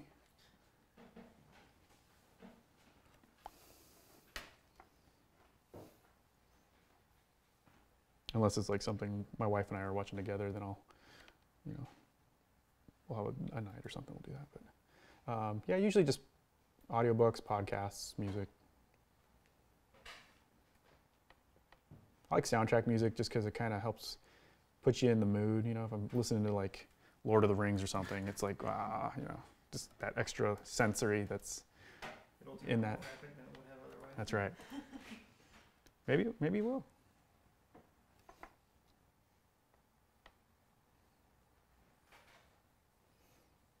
Do you always work during the day or sometimes? Yeah, mostly during the day. I mean, I do now. I've worked up a system because my daughter's in school now. And that's great because that gives me a lot more time to work during the day. I mean, I love hanging out with my daughter. She's awesome. However, I do need time to work. So yeah, when she's in school, that's my time to work now. And then if I have a lot of work, I'm behind, then I'll work some nights as well. But I try not to. I'm making it a conscious effort this year not to take as much work, and to focus a little bit more on quality of life. Last year was just brutal. The end of the year especially, it was bad. I was traveling a lot and just taking on way too much jobs. I learned to say no better. I do turn down a lot of work, but sometimes it's like, oh, that does sound like fun. I'll have time. I'm sure I will. I'll squeeze it in somewhere. Yeah, I can do that. What do you do to coach yourself through tough times like that? I'd rather not say. Oh. No, I don't know. I don't know, really. I mean, that's just, now looking back on it, truthfully, it's a blur. It's literally a blur. I don't even remember a lot of that time. Like, we had so much crap going on. We had a tenant leave our house, and I had to prepare that during like 3 deadlines, and it was just a complete nightmare. And it was also around the holidays. So yeah, it was like, I was mental breakdown.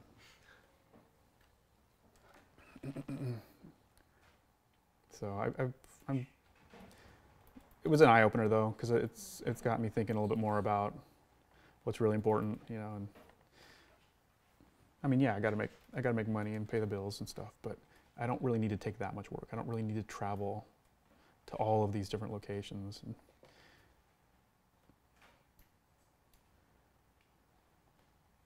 Have you ever taken royalties for work? royalties? Yeah. I want to say I have. What was it for? It was a minimal amount. How does that work? You know, I'm no expert on it, but most companies don't offer royalties. Every once in a while you'll come across like a book publishing company that will, but that's kind of unheard of now for most artists. So you probably won't come across that. But a company in the contract will offer you a certain amount of, a certain percentage of whatever they sell, and then you'll get a percentage of that. Did you measure the other one for royalties? Early on they did, and some of those guys were making crazy amount of money. But what they did now is they either bought them out of their contracts, or they just reprinted those cards with some other artists under a new contract, because it wasn't sustainable for them, you know. But I know a few of them who were lucky enough to take advantage of that during the time it was, and they were saying like they get a check for like $30,000 a month. It's like, what the hell?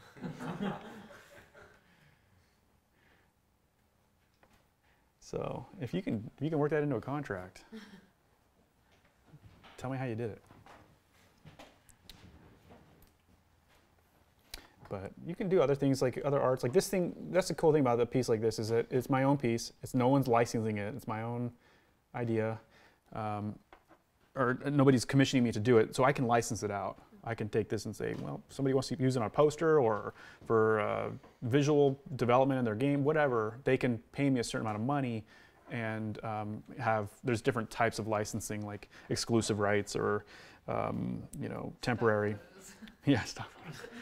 You create that contract, or? You can, yeah.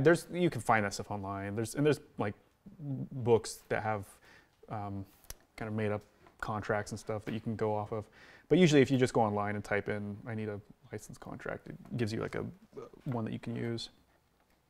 But I've done that too, where I've had a company contact me. In fact, I had a company contact me about the Lord of the Rings piece I had done, the Hobbit one. It was Warner Brothers, and they wanted to use it in their DVD when it came out. So that my image, along with a few other artists, pops up in the appendices of that Hobbit movie. And I got it like a, I don't know, middle like maybe $100 or $300 check or something like that in the mail, just so they could use it in that one spot. So some companies have like something, they'll come to you and they'll offer you like, hey, this is what we're paying. Do you want to be part of this? I'm not going to use it for anything else. Why not? You know? Have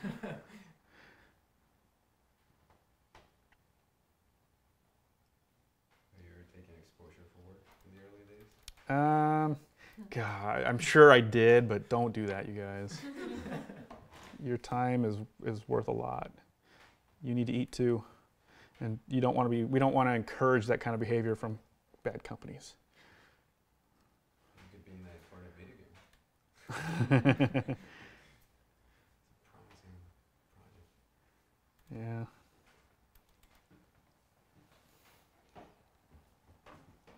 I promise you, I need to eat this week. If I don't get paid, I can't do that.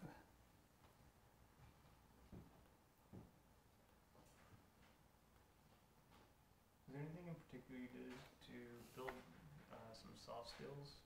Because as a freelancer, you have to like negotiate, write contracts, network a little bit. Just like by the time you needed it, you kind of had it already. No, it's trial and error, like she was saying. Yeah, for me it was. I mean, not to say you probably could go and learn that stuff.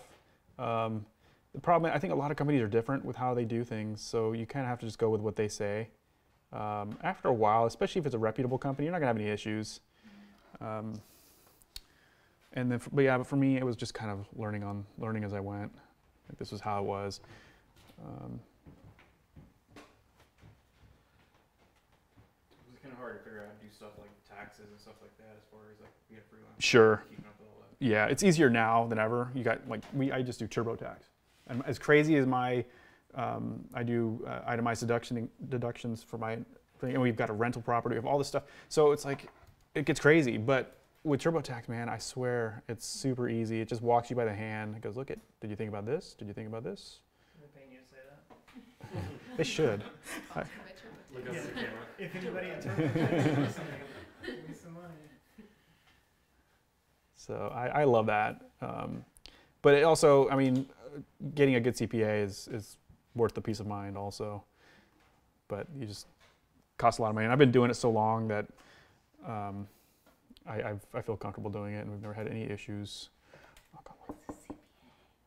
Certified public accountant. Do you have like an LLC or DBA that you like? I don't, but I've heard that's a good to get. Yeah, I've heard some people like sort of like for tax reasons, just to protect you legally. Yeah. So that's not a bad idea, and I know some people who've done it. There's really good tax reasons for doing that, but there's all sorts of stuff I should probably be doing that I'm not. But I'm painting dragons. I don't care. Just get a dragon named LLC. There you go. IRS show up, take all your dragon paintings away. Yeah. You're the dragon guy, huh? We have it on YouTube. You got him. Yeah. You do have to be careful what you say nowadays. It's just, it's so dangerous. It's on the internet forever. Yep. IRS has left the chat. None of them are working right now, you're fine. One of the viewers says you should do illustrations for TurboTax. Dragon illustration. They need a new mascot. Yeah. Turbo the dragon. Turbo the Dragon. There you go. This image is ready for license, you guys. It looks like it would be fast. It's easy with Turbo Dragon.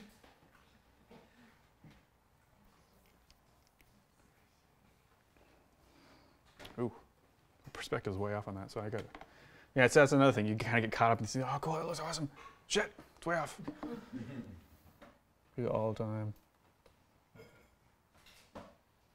Did you roll perspective at any point, or you just kind of like learned it along the way? No, I did a pretty, like I said, I did a pretty extensive course at Palomar. It was awesome because we learned how to like plot shadows onto different objects, and it was nuts. Yeah, we did these really cool plates. And I think I have them somewhere still. But I learned a lot about perspective there, and then through. I took a class here too. I don't remember if it was with Eric. Might have been with Eric. I don't remember. But so I've done a fair amount. I've taught it a few times.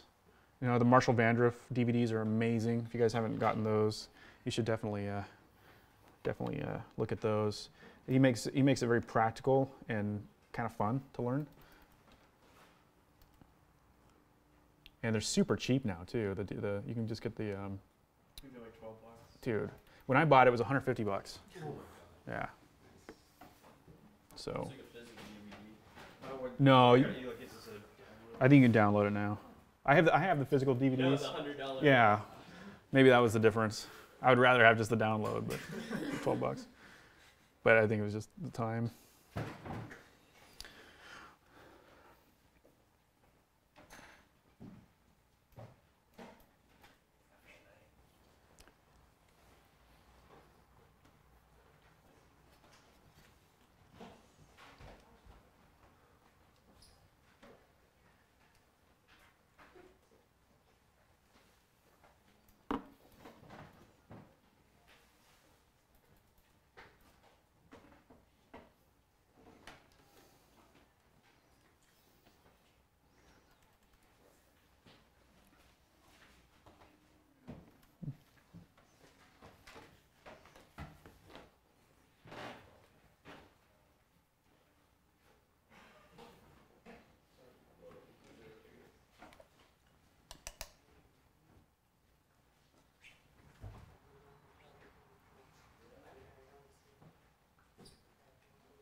Which time we got? Oh, it's only 9. I'm gonna take a break. Is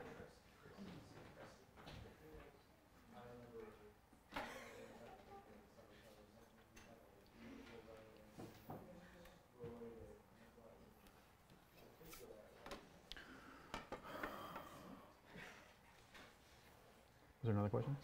No.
each week?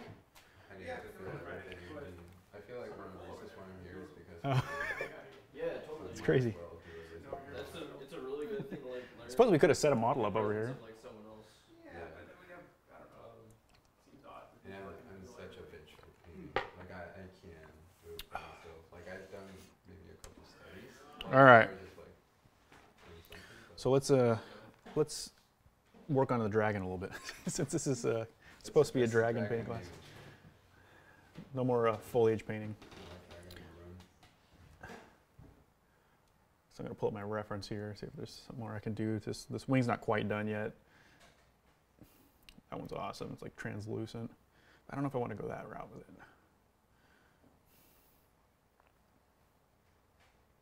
That's got some cool stuff going on. Probably do something along those lines. See what we can do.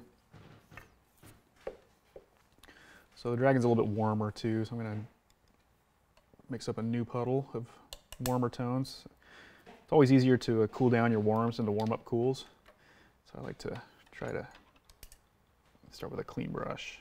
What are you addressing on the dragon? Like, it looks pretty complete. Yeah, he's pretty much, like the head and neck and everything, he's pretty close to done. I mean, I could maybe come in and touch up a couple of things, but he's kind of where I like him. They're definitely the legs, obviously those aren't in there yet. And then this wing here too it's close, but I feel like it needs a little bit more love. We'll see. I feel like I should paint at least some on the dragon, since it's painting dragons with Lucas Graciano on Friday night. What information are you trying to extrapolate from this reference specifically? Just maybe some of the values and the way the forms are on the wing, you know, where highlights are at, where fingers break, you know, little things like that, the stretch parts, the texture. I mean, it could be any number of things. Color, if I really wanted to go that route, but obviously I'm not going to use it for color range. Right. 'Cause I feel like typically when I see professionals work and their reference is available, is visible along with their painting, Mm-hmm. it's usually just like a picture, and then it's just like a single picture. Yeah. And then I'm kind of using like a tons and tons of them. Well, It's like very direct also. they may be using tons that you're not seeing. You know, maybe Yeah. they're flipping through them.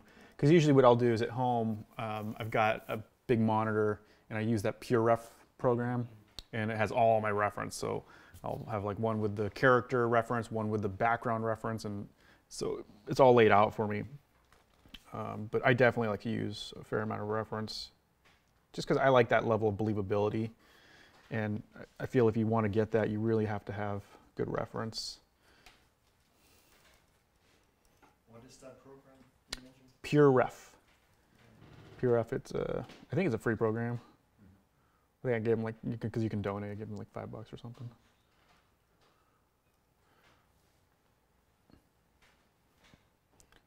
Darker.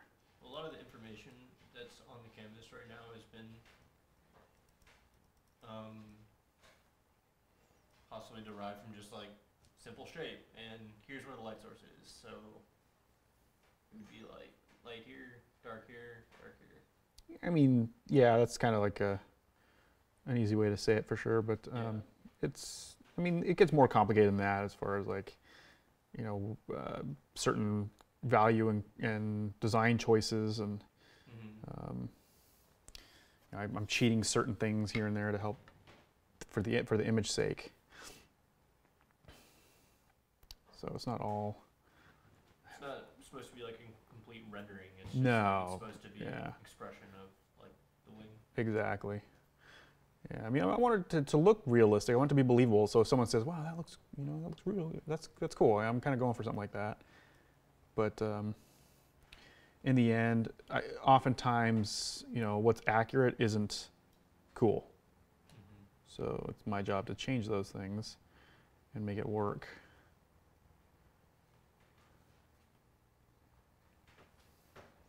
You probably see a little bit of the underside of this flipping around. I've seen that before on certain wings.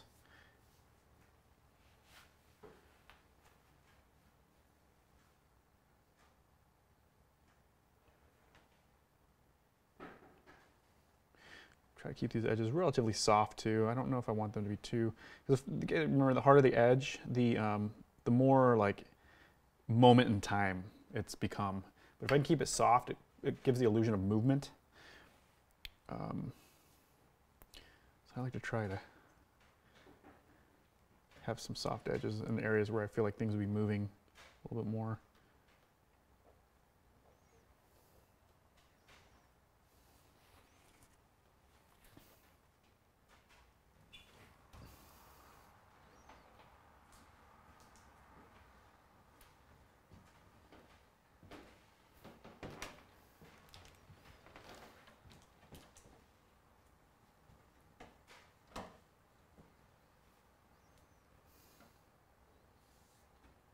Where's Nick?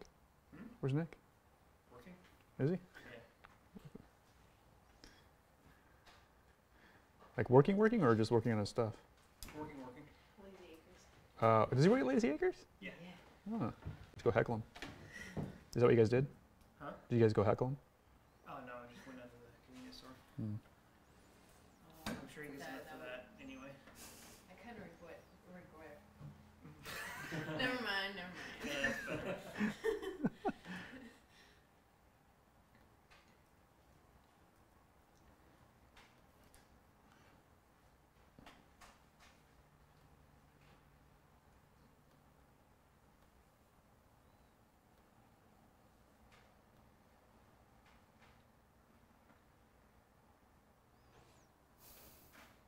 Hmm.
We can get a little bit concave here.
Kind of shape my brush as I mix up my paint. Get that nice hard tip on there. Oops, not light, not dark enough.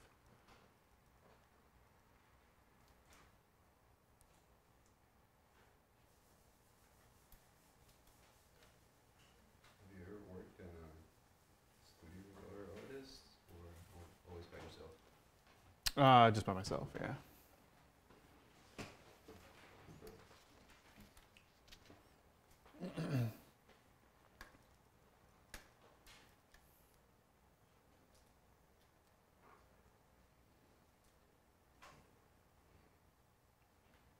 Yeah, I'd gotten forever I worked in my my well, it was my dining room in our condo. It was like a little tiny 1-bedroom, 720 square foot little place, and my my easel was my French easel. That you take plein air painting, and I shared this tiny little 10 by 10 spot with our dining table, this big round table, and I would just sit in the corner, and we had the cat litter boxes in the same room, and I would just, yeah, humble beginnings for sure, but made it work, and then eventually when I got my own place, I got my own room, you know, so I didn't really need to get out and get a studio somewhere. This person asks, is it possible to get so good at invention that you don't need a reference to get a convincing image? I think to some degree, that's you know, it really kind of depends how representational you're trying to go, how realistic you're trying to go. I don't think to do something hyper realistic, I've never met anyone that could do like a hyper realistic image from invention, but maybe levels of certain details you can get pretty convincing, but a whole image, I don't know if it's possible. And maybe there's a savant or something out there who can do that kind of stuff, but I think you need some reference. And just in my experience and people I've seen come through the school, there's been some really bright people that have come through here, and yeah, yeah, but even so, he's not representational though. His stuff is highly stylized. I mean, the guy, no doubt, that guy's a savant, but he's on another, as far as like doing hyper realistic stuff from memory, I don't think it's possible. But again, it just depends on the degree of what level of hyper real you want to go.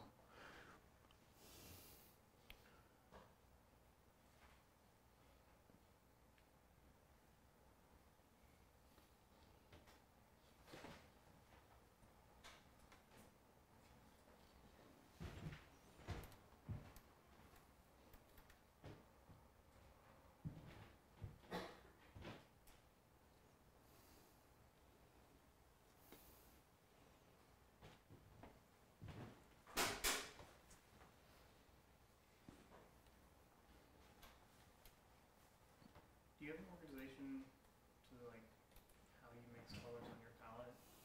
Color goes in this place, or I build around a certain way, or it's just like wherever's good as long as they're close to each other? Yeah, pretty much. I've got a cool and a warm pile, more or less. I mean, warm-ish, but yeah, it's kind of all over the place, man. It's funny because when I help students, they have these really nice piles, and I just totally mess them up. Sorry, it's just the way I go.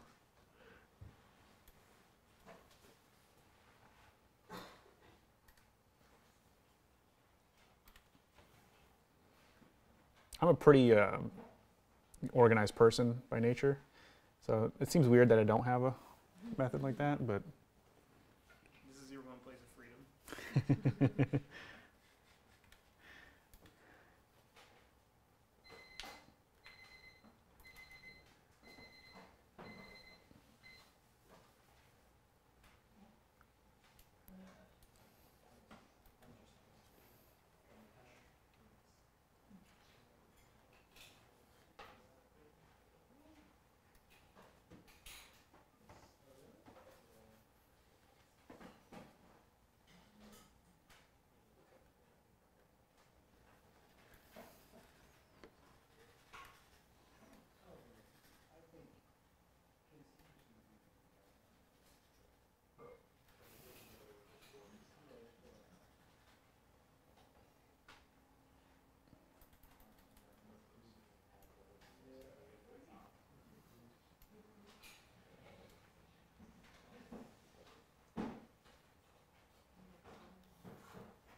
yourself when you were younger now?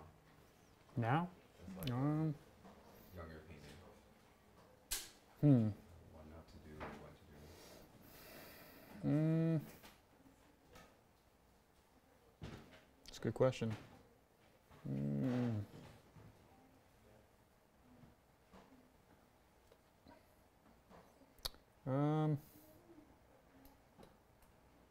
You know, I don't know, man. I have to think on that one for a little while. I'm not really sure.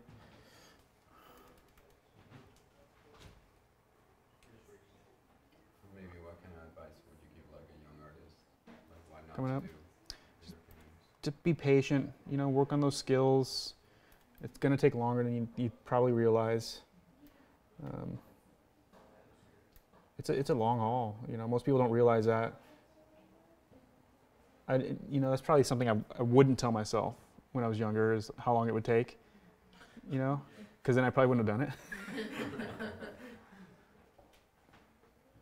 But I'm glad I did go through it, and I'm glad I am where I'm at.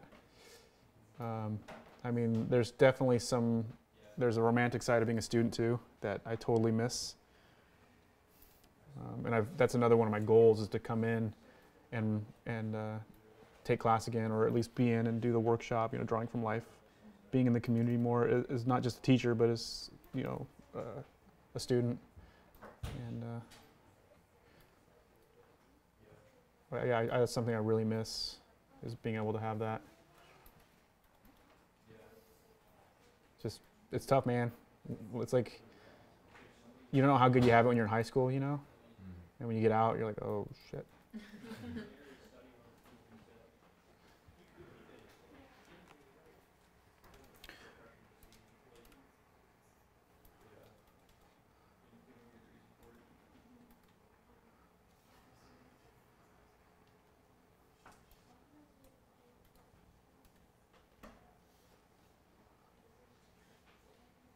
Kind of like this textural effect.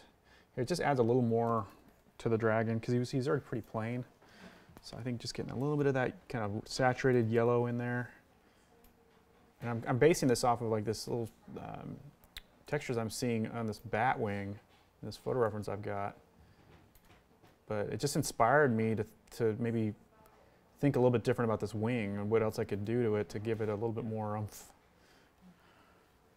And for me, photo reference does that kind of thing. Certain things you wouldn't think of. And I'll do this too before I even start a sketch on an assignment. I'll start collecting photo reference of different things. And sometimes I'll come across a photo that's this really cool environment, and it's like, wow, you know, the color scheme for that environment's great.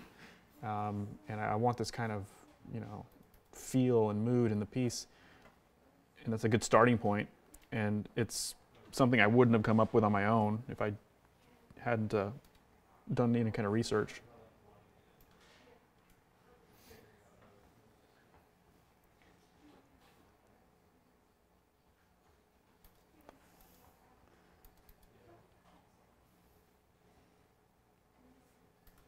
As a freelance illustrator, is it harder to get clients when you're working traditionally versus digitally?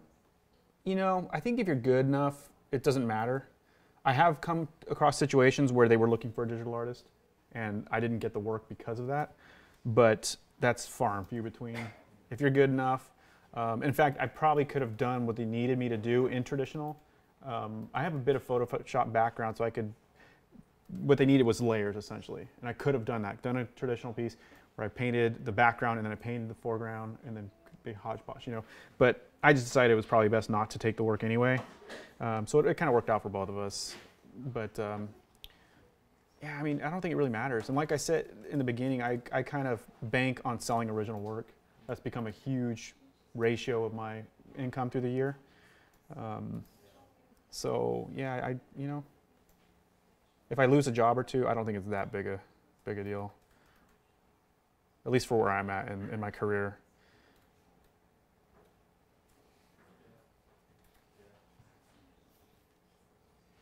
But I understand. I remember at that point where I was kind of like, oh man, just got to get your first job and take what you can get. But as you get more established, you kind of, and if you're good, like I said, if you're good, you got skills, and you get those skills from a school like ours, where it's this foundation that's super strong that can be applied to a lot of different things. You're gonna be okay, as long as you're working hard, you know.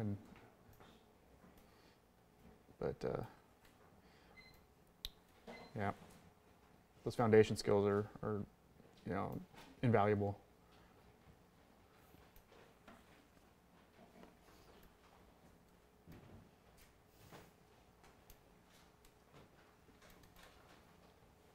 Lucas, how did you find buyers to buy your original work, or how did they find you? Okay, so when I got started, the first place I went was a lexicon, because it was made for an artist like me that was a fantasy artist painting traditionally, and there's maybe, you know, 40 of us out there that are doing that, you know, maybe more now, but at that time a lexicon was maybe 40 artists or so, and it was this tiny little convention, and I went out there and met a bunch of new collectors.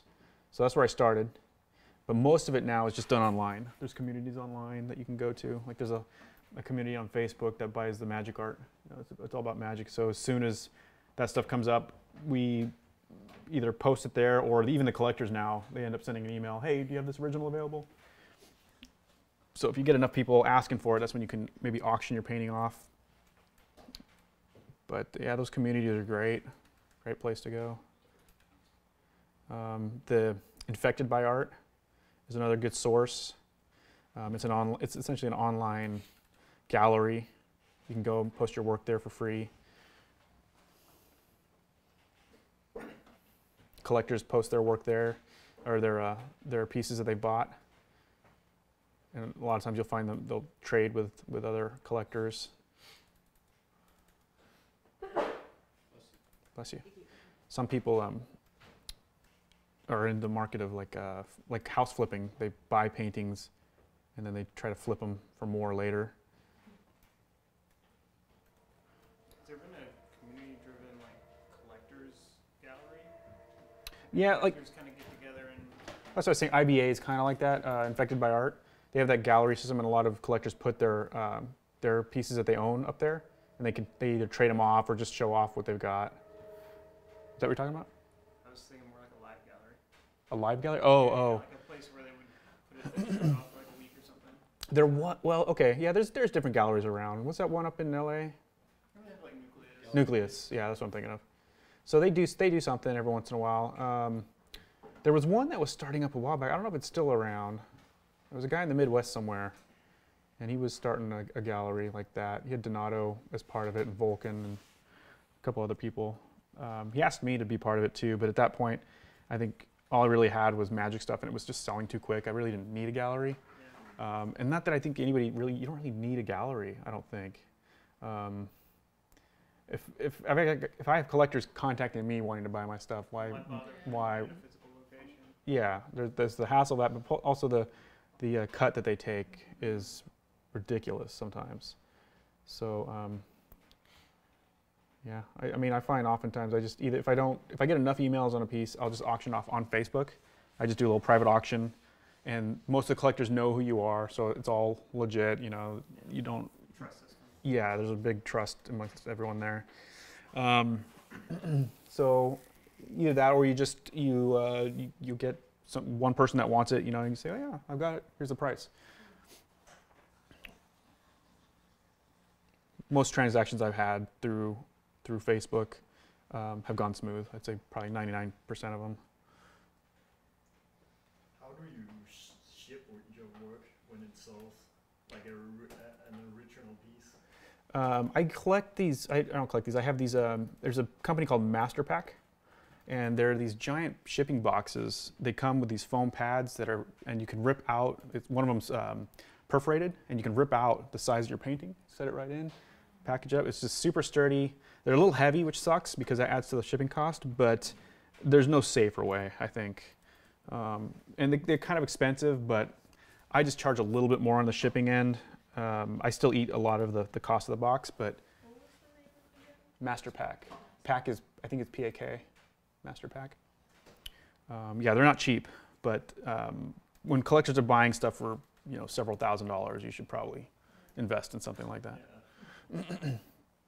So I do that. Sometimes I just have a box too that's lying around, and I've got some other, like a bubble wrap, and I just throw it into a box, but make sure it's pretty secure. I usually wrap it in this, it's like a foam of some kind, like a foam roll that I've bought, and that's just to kind of keep it from getting kind of scratches. And then I set that into the master pack and tape it up and ship it off. There's no easier way to do it. Yeah, exactly. That seems like I've always thought about that. It's like probably pretty hard, and then you of course have the risk of like it getting potentially lost also. Yeah, you always get insurance for sure. I mean, most of the time I have the collector pay for that. When I give them a shipping quote, I include insurance in the shipping quote, and then 10 times out of 10 they're okay with it. Has something ever happened? I know Eric had a piece that broke. FedEx broke. I think it broke in half too. Oh my god. It was crazy. Who would that? Yeah. Talk to him about that. I don't know the whole story, but I'm pretty sure he had a piece that was just done. So yeah, that's super bad. Or sometimes a piece gets lost. I've never had that happen, but I know artists who have had that happen. Because then you're out the painting and you got to refund the money. It's just bad. Hopefully you can get some kind of compensation from the shipping company, but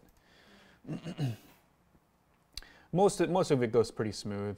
I always ship with tracking numbers and insurance, and I just heard like there's a lot of like shipping companies that won't insure like artwork because it's so expensive. Yeah, so you can only, some companies, like I think FedEx's max is like 5,000 or something like that, or it might not even be that much. But they won't do any more than that. UPS is even less than that. I think it's like 2,500, maybe not even that.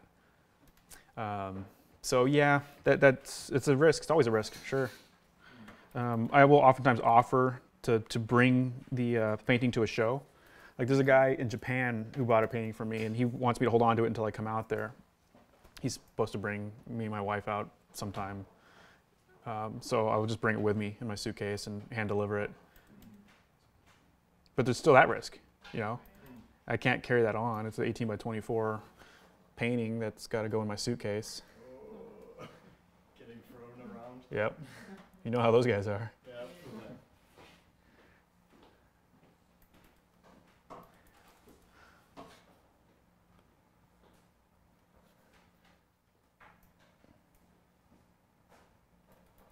Have you ever been contacted by an agent and like to get representation?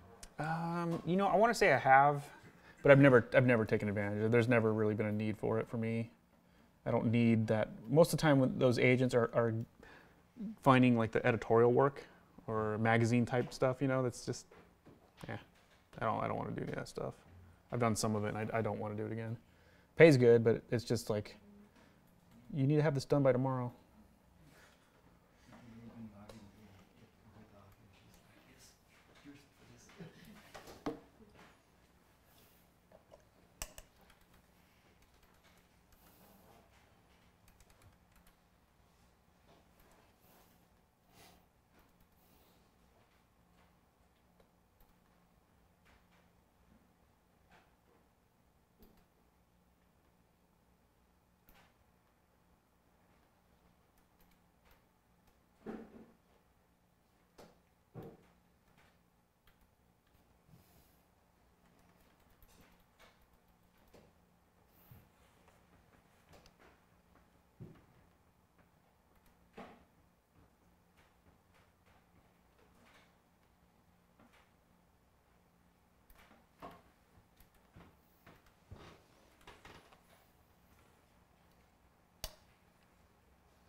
change the way you were thinking about something, or so you just finally understood how something worked? Yeah, sure. I mean, those happen, you know, as you're coming up. I think they happen quite a bit. I can't think of a particular one, but yeah, I feel like it's funny because you'll hear the same thing 10 times, you know, and it's not until that 10th time you heard it that you were ready to hear it. It's like, oh, shit, that's what you've been saying the whole time. Now I get it, which I'm sure most of you guys have experienced.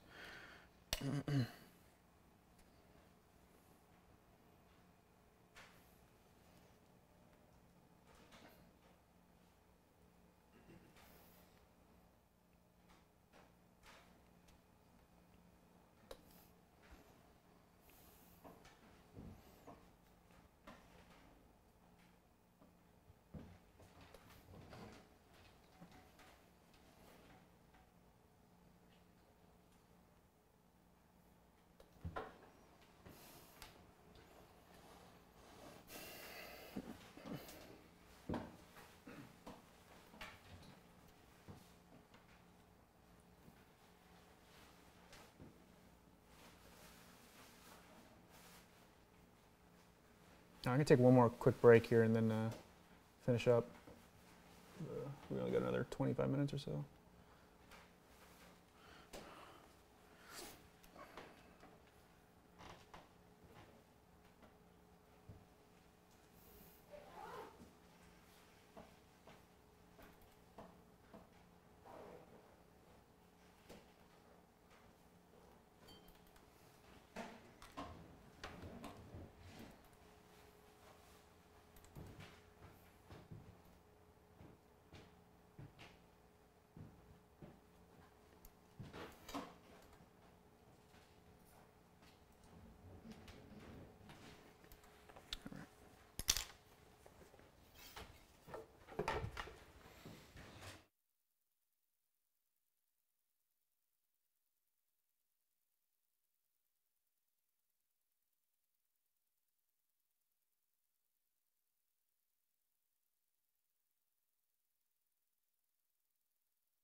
Spit paint. Yeah.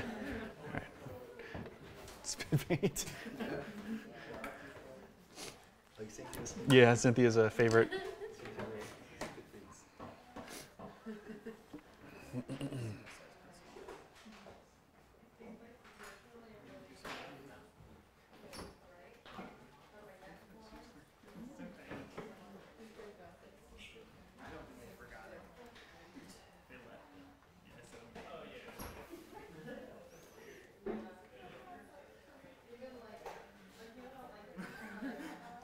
Why are you guys all raging?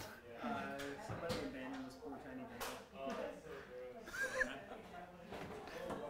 Roberto will take it. What's your favorite Roberto of all time? Favorite what? Roberto? Roberto? I don't get it. What's the is there? Roberto asked you what your favorite dragon was. Oh, my favorite. Roberto. Oh, favorite Roberto. Is he listening? He's always listening.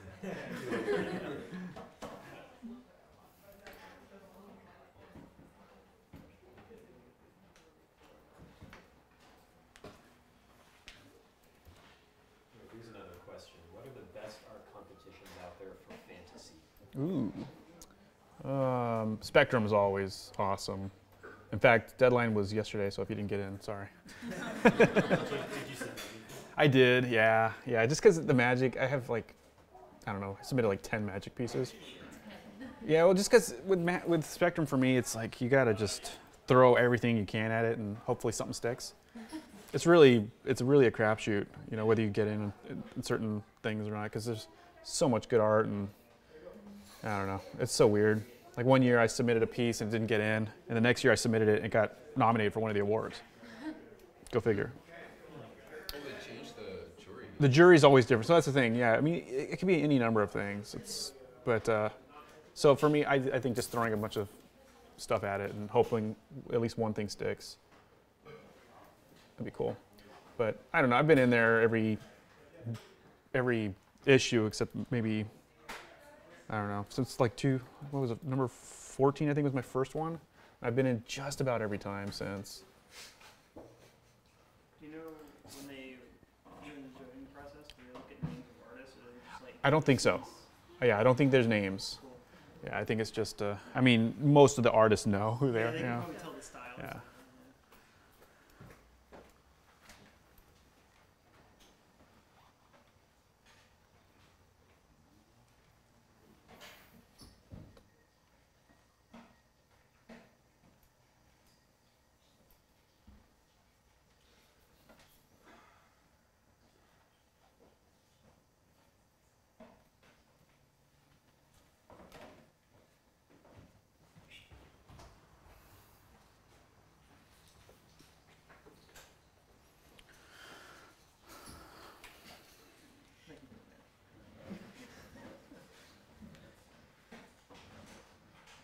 So I felt like I needed some more yellows up in this part of the dragon to kind of help. There's just too much yellow right there, but a little bit more in him.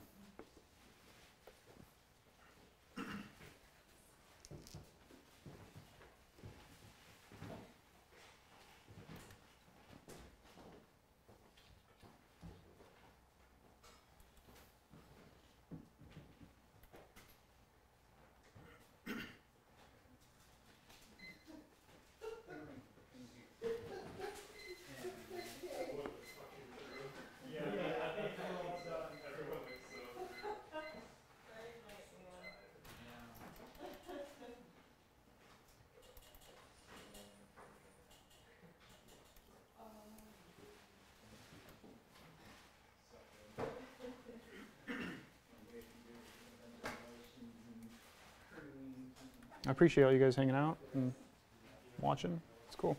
I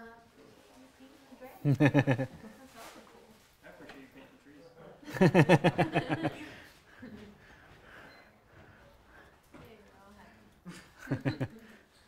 Anything else that you guys want? How about some stairs? There's a little cyberpunk guy down there.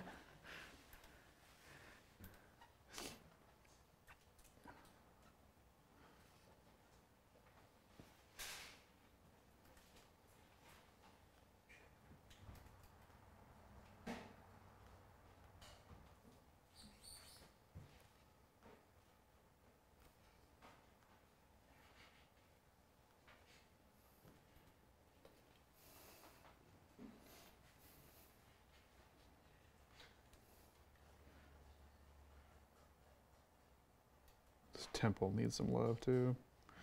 A lot of love. He said it was abandoned and is now sad. Isn't that what it's supposed to look like? Abandoned. Maybe that's why. Yeah, but good abandoned, yeah.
Do this every Friday?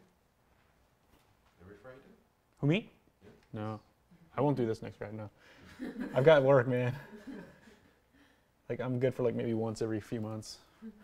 Poor Tom, he's been trying to get me to come do this for about 4 months. Been so busy. But like I said, I'm trying to take a little less work, leave more time for stuff kind of like this. On average, how long does it take you to paint a full illustration for a magic card? So that really depends on the complexity of the piece. You know, obviously something with multiple figures is going to take a lot longer than, you know, a single dragon or something like that. So, you know, it can be anywhere from, I don't know, 12 hours up to 50 hours plus. It just depends. I try not to think about the time too much because it gets a little depressing as far as like calculating how many hours I'm getting, you know, paid or paid per hour. Just get paid for it. Let's go, God, please sell the painting. Please sell the painting. Yeah, I'm always surprised when people go like, oh, I spent like 47 hours, 30 minutes in this. How much do you spend on your pieces? Like, I don't know. Yeah. Where do you measure that? I just usually do it by the weeks now. Like you know, if I'm working 5 days and I'm on it for about 6 hours a day, you know, Yeah. it takes me a week and a half to 2 weeks. Like an estimate. Yeah.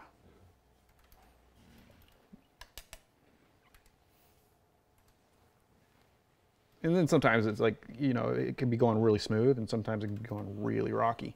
So if things are rolling, it goes a lot faster, obviously. But things aren't always rolling.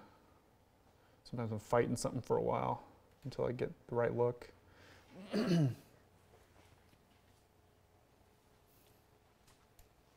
get the brief from a client or a prompt or something, what's the back and forth process like? It depends on the client. Some clients are a little more trusting than others. Some are a little bit more particular about what they want than others. But usually, like with Magic, it's pretty simple. But we've also built a relationship. You know, I've been working with them for, I don't know, 8 or 9 years now. 2010, yeah, 8 years, 9. So we kind of understand what they're going to give me work that they know I can handle, and then I kind of know what they are looking for in the process, so I can give them a certain amount. Say, all right, this is kind of what I'm thinking of doing. What do you think? And they go, oh, okay, looks good. Go ahead and paint it. Or, well, let's change this. Most of the time with Magic, it kind of gets pushed through with maybe just a couple of comments, like, hey, can you just make sure you add a little bit of this because it's, you know, a blue card or something like that. But and then there's other clients who are much, much, much, much worse. We won't go into that though. Usually, the other clients, the non-Magic ones, are usually pretty clear to what they want, or is there some like, just help me out? Figure out when you produce something. It's a little bit of both. Sometimes you get somebody who doesn't know exactly what they want, and that can be really tough because they're just trying to really get you to. Get you to do the work. Yeah, I mean, get their idea, and they really don't know exactly what it is they want, you know. So it's just so confusing. They know what they don't want. That's. Have you gotten kill fees for? I want to say I've gotten a kill fee before. Yeah, I don't remember what it was for. I want to say it was back when World of Warcraft trading card game. I think maybe not. I want to say I've gotten one from someone before, and then I've gotten somewhere I just said, you know what, just give me the kill fee. I'm out. I need to not be doing this project.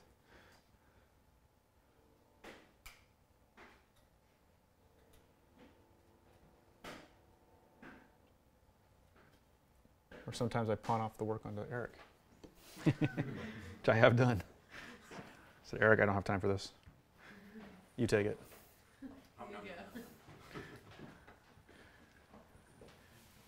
Nah, he was kind enough to help me out with one project that they had a lot of mix-up going on. And I don't know, it started bleeding into my other deadlines, so I asked Eric if he could do it, and he said he would. I was super grateful. How do you manage multiple deadlines? Just make sure the work gets done on time, I guess. Yeah, I don't really I mean, I kind of have a schedule. It's pretty loose. I mean, I kind of have in the back of my mind what I know I need to get done. You know, sometimes it's nice to give myself a certain thing. Like, I have a deadline on Monday and I have 2 sketches due. So I'm thinking, okay, Saturday, 1 sketch needs to be done. Sunday, the other sketch needs to be done. And however long it takes to get those done on those days. And then sometimes if I get one done early enough, then I'll just continue working onto the next one. So I can enjoy a little bit of my Sunday. Not that I don't enjoy doing what I do, but, you know, spend time with the family or stuff I don't normally get to do. House stuff.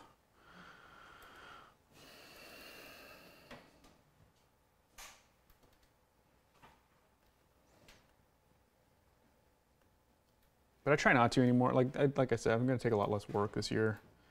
And, you know, I shouldn't have too many different deadlines, you know, maybe like 1 company at a time. Probably mostly Magic, assuming they'll continue to give me work. Because you never know.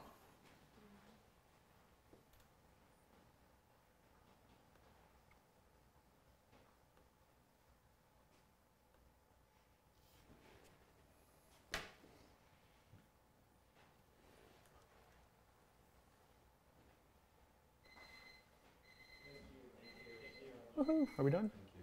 Thank you. I'm tired. Usually laying in bed right about now. Thinking about dragons. That's right. Thinking about TurboTax. God, this time of year I am.